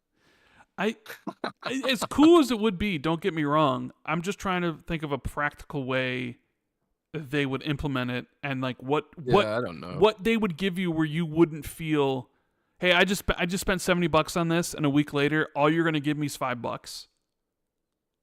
Because realistically, how much should they give you? Because they can make as many keys as they want, and the demand, it's a digital thing, so like having used codes doesn't drive up demand in any way, a significant way. So it's like, would you be offended if you bought a $70 game and they only were like, here's $5, and then whose $5 are you giving it out of? Because right, $70. So if it was a third party game, $70 goes to the third party, $30 goes to the platform. I'm sure third parties are like, you're not touching our 70%. That's coming out of your percentage if you want to do something like that. And well, maybe Microsoft thinks it's a compelling differentiator, or they could be convinced it's a compelling differentiator. Yeah, well, part of me thinks that if there was a platform that was going to do it by now, I think it would be Steam. I think Steam would have done it by now if there was any realistic way of doing it. Yeah, you're probably right. And I just don't really think there is with digital stuff, unless there becomes a big shift in the future about digital ownership and how things happen, and maybe they change some laws around it, and because of it there is a used market for these things. But until then, I just don't see it happening. Yeah, I agree. Infinity Doc says, why is it Microsoft can't stop screwing over their goodwill? With all the layoff rumors, this was written before them if they happened before the show. It seems like Microsoft executives expected ABK to just print money and then give them back the ROI almost immediately. From what it sounds like, it's going to be bad. What do you think the direction is for first party? And why would anyone in Xbox feel safe after multiple big layoffs over a couple years? Well, I mean, we talked a little bit about this beforehand. I'm not sure they ever really thought ABK was going to bring back their return on invested almost immediately. I think part of it is like they realized at some point during the process, they realized, oh, well, it's not going the way we think, so we probably need to shift to multi-platform, but that is a shift that takes time and is not something you can do immediately. As for the direction of first party, well, we need to wait and see to see if they shut down any studios. Like, if they don't shut down any, then you can say, well, the direction is what the direction is. I think the direction of first party is outside of incidental exclusives like a Keeper or South of Midnight. I think all the biggest games are day one multi-platform on as many as devices you can possibly put them on. So that means Gears E-Day on PlayStation 5, PC, Switch 2, and wherever it possibly could be sold to make as much money as possible. The only way, something like Keeper where it's Double Fine, it's like not a lot of people, and it's like, all right, we don't want to spend a lot of resources on this, keep budget down, maybe we can do a port later on or something, but it's not that important. But for all the big ones, that's why I personally think they're all just day one. I don't think you're really looking at timed exclusivity for stuff like Fable or stuff like Gears E-Day or for the Halo remake or for Perfect Dark or for any of that stuff realistically, and I think that's the direction they'll move in. Now if they shut down a bunch of studios next week, like if you wake up and it's, oh, by the way, Turn 10 shut down and Ninja Theory shut down and Machine Games is shut down and id Software shut down, because those are just the ones that have recently shipped games, then you'd be like, well, I don't know what the direction is anymore, because if you're shutting down those studios, who's safe at that point, right? Yeah. And there would be, I remember the outrage with Tango. Could you imagine the outrage if they shut down like id. Like, Oh if yeah. they were like, oh, by the way, Doom didn't do it for us anymore, so we're just, people are speculating about, like, hey, what's it going to do next? Are they going to do Quake or whatever? And no, by the way, they're shut down. We're just getting rid of them. And it's like, whoa. You know what I mean? I don't think that's going to happen. But then you would definitely get a sense of maybe first party is going in a different direction than you think if you are getting rid of a developer of a huge franchise like that. I don't know. Well, let's just wait and see. Is it maybe the rumors are blown out of proportion? Maybe they're not as bad as people say or people think it's going to be, or maybe it's exactly as bad as people say and think it's going to be. And I'm sure the employees at Microsoft are probably really worried. We're just podcasters that like Xbox and gaming in general, so when we talk about this stuff, it really doesn't affect us directly, but for those people, it really does. There could be someone at Microsoft right now at one of these studios who's sitting there, sick to their stomach that they might get a, notice next week, right? Yep. It's shit, man. Matt says, what's up with Xbox Design Lab? It stopped accepting orders a few months ago and hasn't come back. Says they're switching payment platforms, but that was like 5 months ago. Is it because they're introducing new controllers soon, or are they just quietly shutting it down? I remember when this was brought up months ago. Yes. Jez, you have any new information about this? Why is Design Lab still shut down? Yeah, this is a weird one. I've actually asked PR to give an official explanation for this. And I haven't heard crickets, man. Nothing. What does your gut tell you? What does the Jez gut tell you? Does it really take that long to switch payment platforms? My guess is that it is because they are setting up for new controllers, new assembly lines, all that kind of stuff. I would imagine they made quite a lot of money on the Design Lab. Like, it's a great way to buy someone a gift, whether it's, Xbox or PC or whatever it is. And people like their custom stuff now. People want custom everything. So I don't think they're getting rid of it, personally. And if they are getting rid of it, why not just shut the whole website down? Clearly it's in like a sort of holding pattern right now. That being said, Microsoft's a strange company, and you never know what they're going to do one day from the other. It's a bit like reading the tea leaves with them sometimes. And like, if I'm sitting there thinking, well, like, the logical explanation is like, if they were going to shut it down, they would have shut it down already, and they wouldn't have just let it be dormant for 5 months. But this is also Microsoft. They work in mysterious ways sometimes. So, the real answer is I haven't got a fucking clue. And my best attempts to find out have so far not brought up anything worth mentioning. So I will keep trying until we figure out what the hell's going on. Yeah, conspiracy theorist me would be like, man, 5 months to switch payment platforms? That can't be right. It shouldn't take that long to do that. So conspiracy theorist me would say they're getting ready to introduce something new. Like new designs, new controller features or something. I mean, but then it's like, well, I mean, Gamescom's coming up. I mean, you even mentioned it, maybe we see a possible Elite Series 3 happen. I mean, if that's, and then all of a sudden, like, Design Labs is back up because you can order it from there. Maybe that's what's happening. But then again, I don't know. I don't know how long it takes to switch to a new payment platform. Maybe it does take 5 months. So, but you know what? I didn't even know it was. I knew it was shut down, but I thought that's how it's like. I never go to the Design Lab to look at stuff. So yeah, we know you hate anything that's fun. No, it's not that. It's just that I just don't have a reason to. But that's also you can imagine. But that's also like 5 months. That's a lot of money that you're missing out on for people that want to spend money on controllers and design them their way.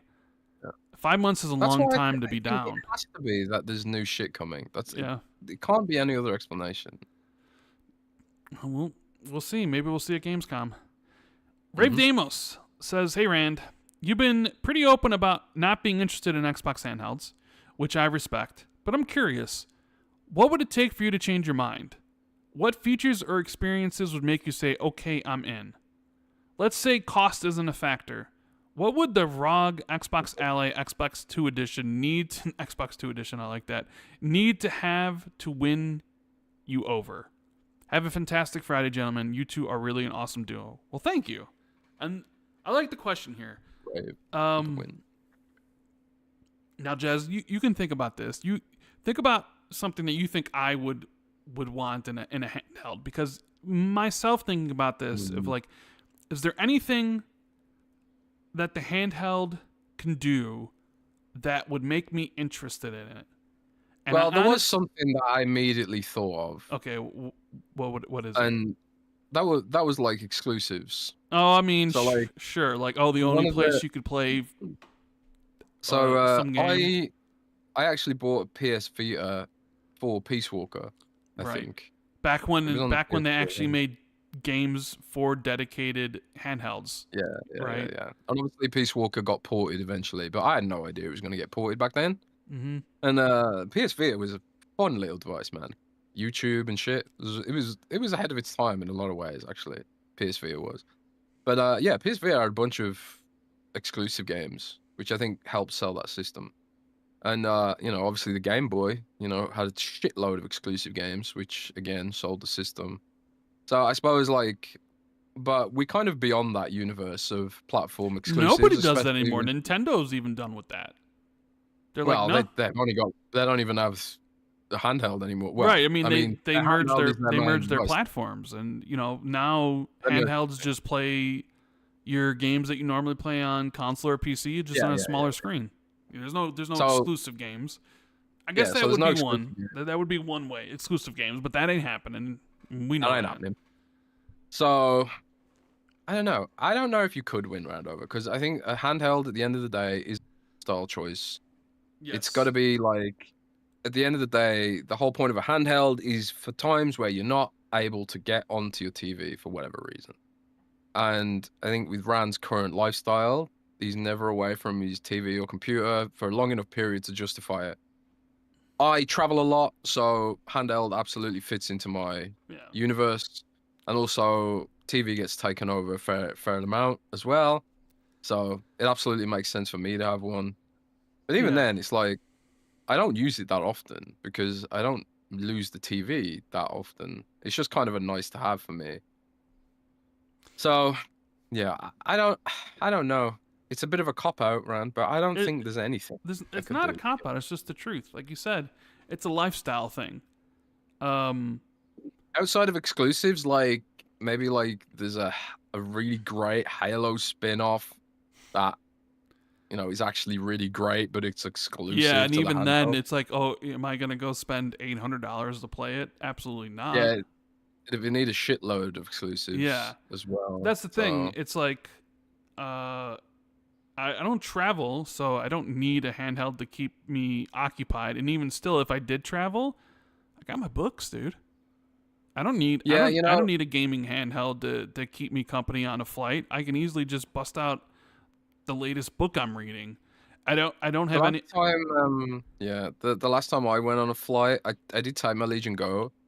A long haul flight, that is. I did take my Legion Go, but I ended up just reading Berserk manga the whole way instead.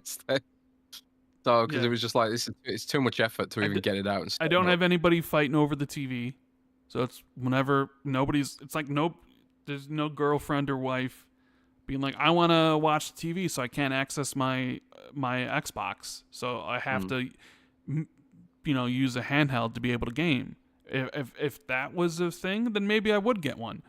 But it's like, whenever I want a game, the TV's right there. I just play it as much as I want. And it's like, why would I want to play on that device when I got this other one? So it really comes down to, things would have to change in my life. I'd have to like have someone here that would use the TV when I want to use it, which would consider me spending money to actually then be able to access my stuff on a handheld.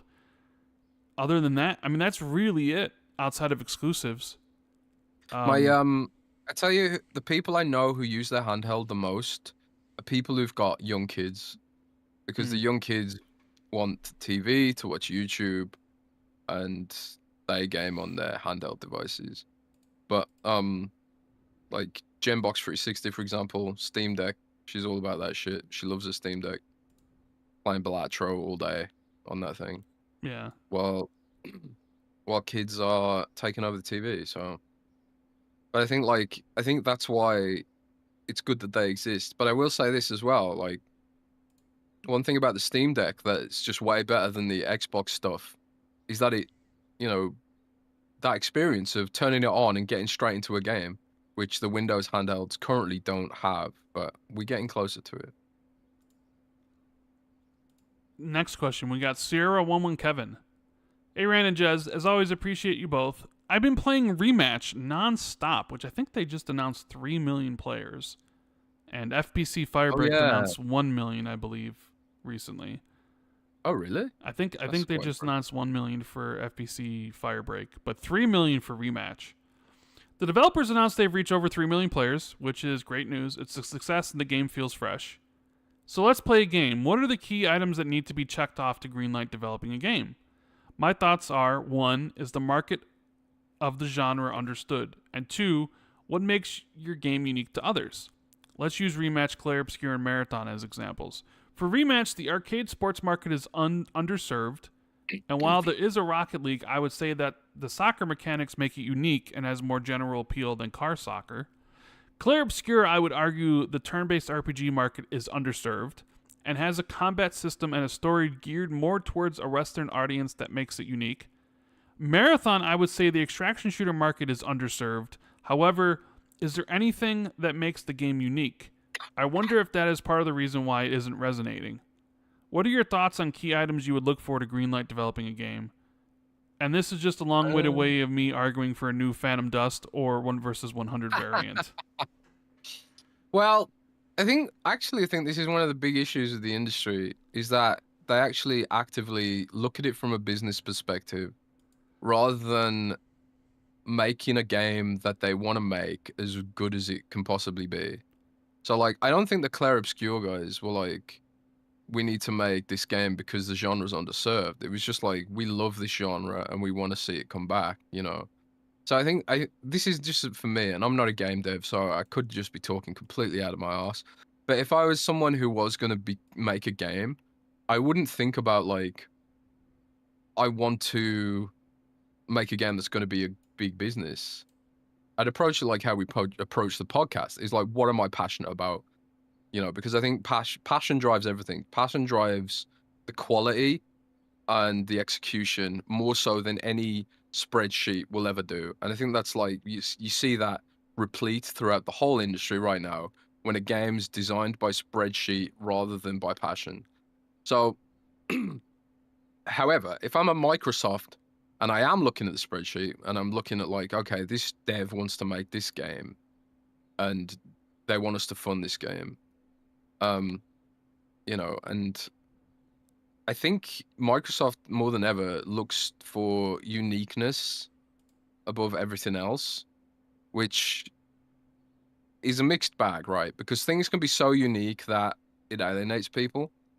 And on the flip side, things can be so unique that it really blows the fuck up. Like, I think like originally Sea of Thieves was so unique that people didn't get it until they kept plowing away at it, plugging away at it, developed it, added more features, and then it captured some of that like extraction shooter chaos kind of experience where it's like, you know, you've got to get somewhere, fight people, extract the object, and then get it back to a base. That kind of thrill, right?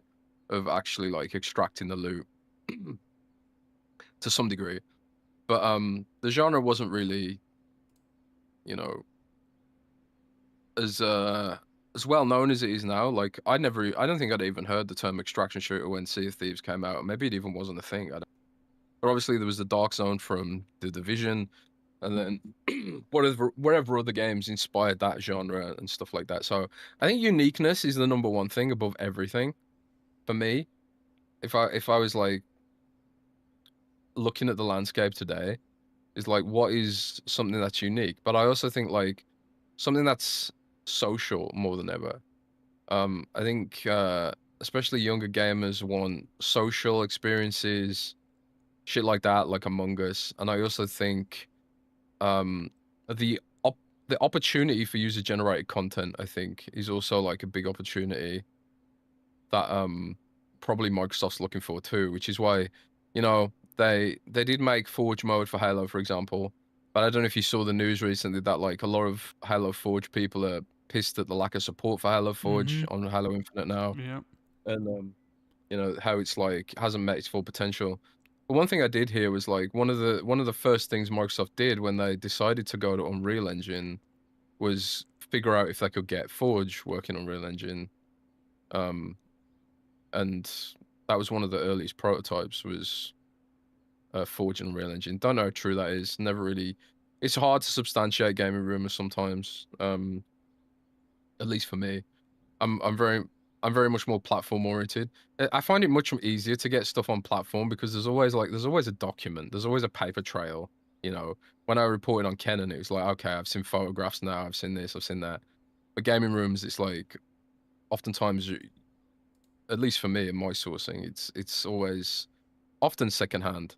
Sometimes I get lucky and there's a document. I really like to have a document, man. I had documents about Mortal Kombat 1, for example, when I leaked that. I had documents about Metal Gear Solid 3 remake when I leaked that. And also the Metal Gear Solid remake collection. I had documents about that too. I remember how mad everyone was about me saying that was coming to Xbox because people were like, "Oh my god, no, it's exclusive to PlayStation." It's like, well, not according to this. So yeah, that's a kind of roundabout way of talking about it, but I don't know. Rand, do you have any other thoughts about what kind of things would you greenlight a game for? I mean, I was just pointing out, like, Uniqueness is at the top of my list. I think he's right with Rematch and Claire Obscure. Like Rematch, when I first saw a trailer for Rematch, I thought to myself, "Oh, that could be big," right? Because you do have your FIFA games, but they're the simulation stuff that sells well. But there is, I think, like an avenue for something like this, right? For that type of game, and it almost kind of means like you're sort of also missing out on like arcade football or arcade American football or like arcade basketball that's not really filled by a void anywhere. But then I guess then the question is, could a developer come along and I don't know, what would you call it, rebound, where it's a 5v5 super arcadey rocket cars style soccer game, or maybe Rematch works because it is sort of very much like Rocket League, but with like players, and it's super arcadey. But the thing about Marathon, I think what works really well about Rematch is because you can easily describe it to someone. You can say it's Rocket League with football. Yeah. Football players. Like you immediately know what it's like, and then you think like, oh shit, this is something I want if I'm a football fan. Kind of like Fortnite. It's like, oh, it's PUBG, but I don't know, more arcadey, I guess, less sweaty, even though it can be quite sweaty. So I agree with his interpretations of Marathon and Expedition 33.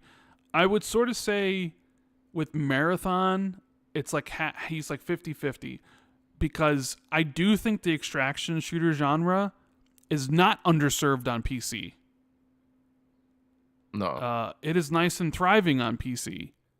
So Marathon is just one of any other game. However, on console... it's underserved on console. It's underserved on console, which then says like the miss with Marathon is even more pronounced because there's no game really like this on console, even though I think... I think they just announced today that Delta Squad isn't Delta Squad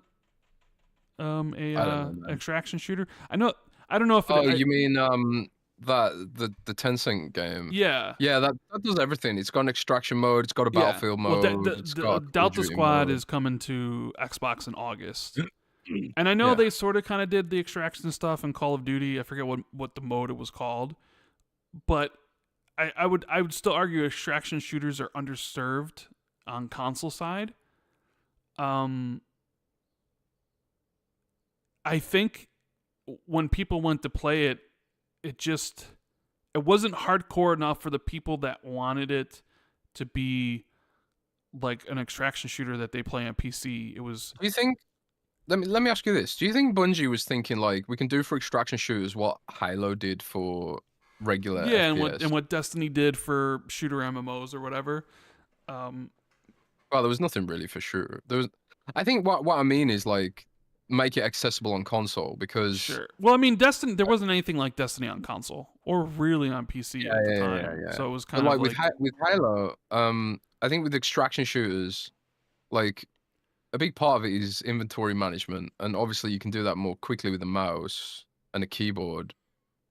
So I think that's why they tend to do well on PC to some degree, and also like they're just I also hardcore sort of feel aiming. that Bungie overestimated. Typing. Bungie Sorry, go on. also overestimated how people feel about their products to a certain degree because I think some developers, especially longtime developers, get like this where they feel that they could put out whatever and their fan base eats it up, and it's like, well, but we're Bungie, but we're BioWare, but we're CD Projekt Red, but we're these we're Rocksteady, right? And it's that doesn't really jive anymore because there's so many other things that you can spend your time and money on where you have to stand out. People are more skeptical than ever as well. And the only thing that kind of stood out with Marathon was its art style, which then came out that was plagiarized.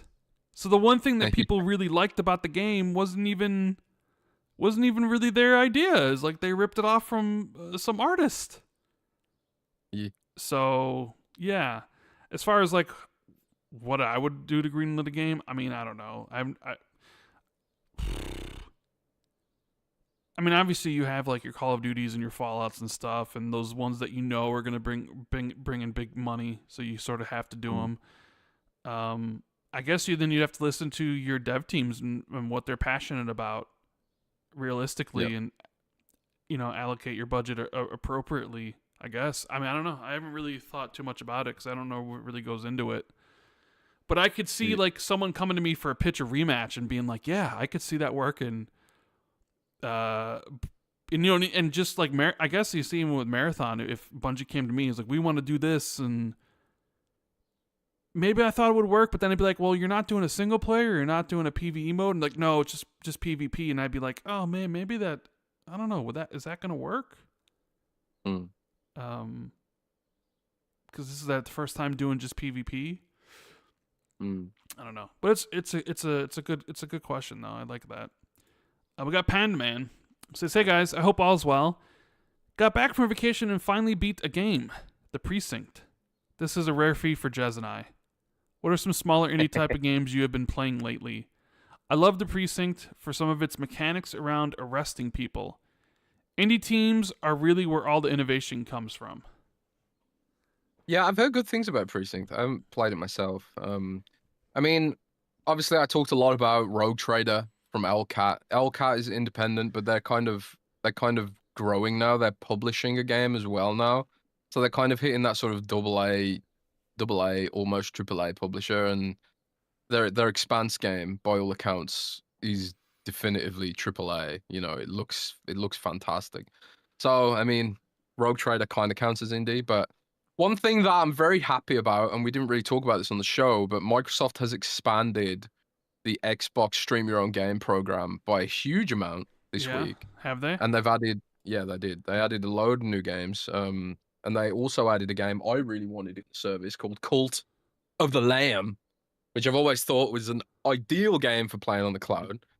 So I've been playing a bit more Cult of the Lamb, which is sort of like roguelite with a sort of Animal Crossing-ish kind of base building edge to it. Cute and violent and horrible and evil. It's my kind of game, basically. So yeah, Call of the Lamb I've been playing as well. Have you checked out any indie games, Rand? I remember back in the day, I used to do indie game reviews a long time ago, but you don't talk much about indie games these days, bro. No. Is it because they're not trending games anymore?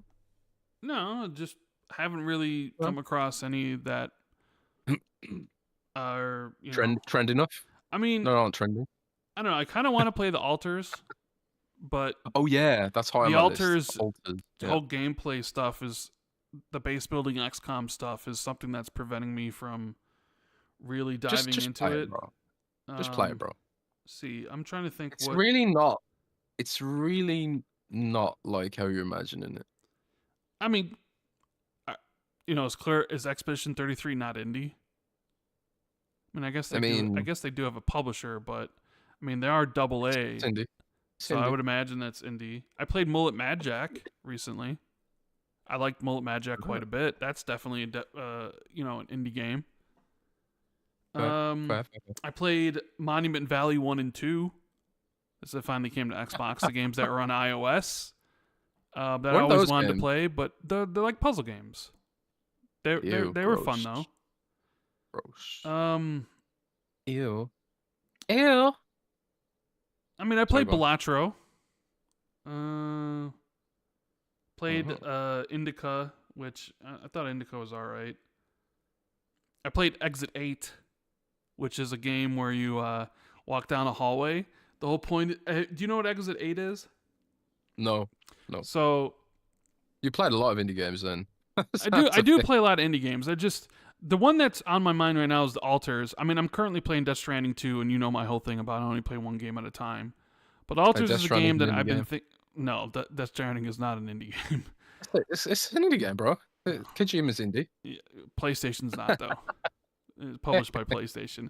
So dude, play The Alters, man, for fuck's sake. So yeah, The Alters is... It's just... But I would have to wait until I'm done with Death Stranding 2, and I just hope that the gameplay is something that I'll like, because I like everything else about the game.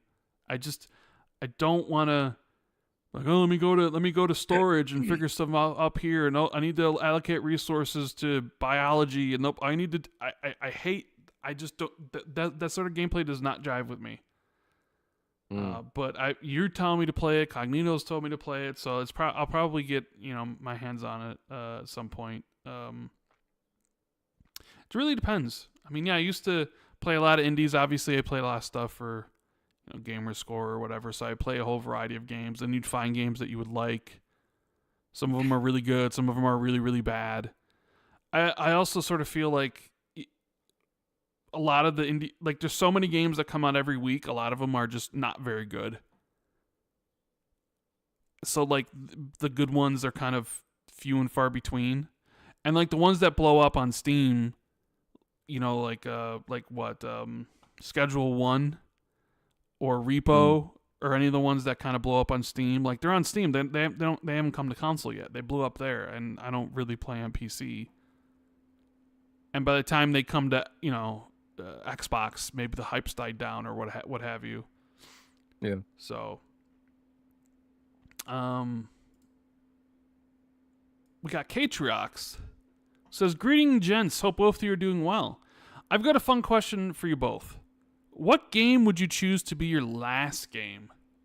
Think of it as a final send-off to the hobby you loved and want to go out with a bang, like a wrestler having his final retirement match. It can be existing old or new game or an upcoming game. For me personally, I'm thinking either Witcher 4, Elder Scrolls 6, or Cyberpunk 2. What a question. What game do you want to go out on? It's like, hey, a doctor says you're going to be dead in 5 months. What's the last game you want to play before you go die? Or, man, I mean, this is the last game you play, and then you're never playing another video game again. What do you end it on? I was like, I'm not going to pick a future game because I might jinx it and make it bad. Yeah. So I'm going to say I would do one more run through The Witcher 3 on Death March difficulty. Witcher 3 is just sublime, man. I think sublime. Maybe if this was it, like if I was like, all right, I got 5 months to live, what's the last game you want to go out on? Pokemon. No? I don't know. I would probably pick... Because you're right, future stuff, I don't know. Because if Half-Life 3 ever comes out, I'd be like, well, Half-Life 3 is the game. I want to go out on Half-Life 3. Or I want to go out on Cyberpunk 2. Man, I don't know. If I was going out, if I was on my deathbed and it was like, play this game and then I died. Witcher 3 was the easy pick for me. Probably either. I think part of it's because I've purposefully put off playing it again. Because when I play it again, I want it to feel as like fresh as possible in my You mind. know what? Maybe I'll just say this one. BioShock 1. Oh shit! Good. Nah, that's a good pick, man. Because I was thinking in my head, BioShock 1 or BioShock Infinite. So I was also original. thinking of Prey 1. I was also thinking a bit of Prey 1. Prey 1 is the most well, not the original Prey, but the Arcane Prey is like probably, in my opinion, the most criminally underrated game ever made. I think most overlooked, most underrated. That game was absolutely fantastic, cover to cover brilliance, and I am infinitely depressed that we'll never get a sequel. But them's the ropes, man. Yeah. We have Spreadsheets gotta have its pound of flesh. CJ, who says, "Hey, gents, don't have a question this week. Just wanted to say I've been listening to you guys every week now for several years. Many of my drive to and from work. So I just wanted to say thanks for so much for the work you do making my commutes easier. Have a great weekend." Thank you, CJ. Oh, thank you so much, It means man. a lot to me, Jez. You're awesome. Good old Collinwood. Sappy summer, Rand and Jez. So, Jez, is there a need to know of these rumored layoffs at Microsoft a few days before it happens? Other tech firms such as Apple or Alphabet conduct their mass firings without any whistleblowers warning journalists that they are going to happen. We only know when a press statement is issued. This is pretty much the same for most game publishers and studios, just a press release. Why does Microsoft, and specifically Xbox, come under more scrutiny? I think Microsoft is just a leaky company. Very leaky. Clearly a very high up source leaked this to the press. Not to me, but to whoever else. Jason, Tom, whoever. So someone pretty high up in the company wanted everyone to know. Maybe they disagreed with it. Maybe they wanted to, give people a heads up. But I don't know why Microsoft's like that. It's a culture thing, I guess, to some degree. I don't know. Yeah. Microsoft's always been a strange company when it comes to politics and shit like that. There's all the rumors about the different teams like fighting each other and shit and not wanting to share code or collaborate even, be protective over their divisions, which is why like Microsoft collaborating with Windows on all this, Xbox collaborating with Windows on all this gaming stuff is something that would never have happened back in the day because of the weird political culture there. But yeah, I don't know. Whoever leaked that stuff to Jason Schreier, please leak it to me instead in the future. Yeah. He says, Rand, Bear 4, have you? I have not watched the Bear season 4 yet. I am going to watch Squid Game newest season first. And then I will watch the Bear after that. So. I haven't watched season 2 of Squid Game yet, but I tell you what I did watch, Rand. I watched that Titan submersible documentary on Netflix yesterday. Oh, okay. You should definitely watch that. It was very good, very, very depressing. It almost had a horror vibe to it, man. It's really messed up how that shit was allowed to happen. And it goes into all that, the weird politics there and the hubris, like a modern day Icarus or whatever. Pat Rock says, do you think Turn 10 could really be closed? They have the engineers that designed Forza Tech, which is used for Forza Motorsport, Horizon, Flight Sim, and now Fable. I honestly think they'll just be cut back with enough devs to keep updating Forza content until it's time for a new entry. Then they will staff up again and look to release on Xbox, PC, PlayStation, and Switch. That could justify such an expensive game with low margins to live. First off, I don't know if any studios are being closed. And I think... Yeah, we don't know for sure. Second off, if I was Microsoft and I was looking just at cold hard numbers and spreadsheets, I sort of would look at Turn 10 as a redundant studio that's maybe more beneficial as a support studio, where you could basically take the people that are the engine wizards and just sort of fold them into Playground. Because, like, the question is, with Forza Horizon being as popular as it is there a need for Forza Motorsport? Now, fans of Motorsport would be like, damn right there's a fucking need for Forza Motorsport. And then, make another Forza Motorsport and put it on, put it on Xbox, PC, PlayStation, and Switch. PlayStation already has Gran Turismo, so you wonder about the uptake of that game on that platform. Okay, Switch, sure. But we haven't even seen how Forza Horizon will do on that platform, and with Mario Kart basically going open world. I'm just saying, when you look at like the studios, if you were to sort of get rid of one, I don't know, I think Turn 10 stands out. Also, because maybe they also lost their political ally. Remember, because the head of Turn 10 was Alan Hartman, who eventually became head of Xbox Game Studios. But Alan Hartman retired, and Craig Duncan became head of Xbox Game Studios. So that ally that would fight for, hey, layoffs shouldn't happen here, we should get more budgets or whatever, protect the studio, he's no longer there. So maybe they look at it like Turn 10 is just, we'll keep politics. Sorry, go on. We'll just keep some people on to make sure the engines are all updated for Fable and Flight Sim and Horizon, but we don't really need a game from them ever again. I don't know. That would be my line of thinking. I think it'd be, I don't want any studios to be shut down whatsoever. I'm just trying to look at it from Microsoft's cold calculating business perspective of, okay, who could we lose? And that would be the one I'd be like, yeah, they're redundant because they're Forza Horizon. So, yeah. But I think maybe something like you said, Pat, would work better, where they keep some people on and then they kind of just exist as like a support studio in all but name. Like, you don't ever really expect a new game from them ever. It's just like they're just going to help out where they can help out on stuff. But yeah, I don't know. Well, I guess we'll find out next week what happens with Turn 10 and all the layoffs at Xbox anyways. And, yeah, that's it. I think that's all the questions. Refresh the page, just in case. I did. I refreshed it.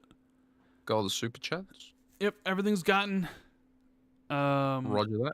under 4 hours.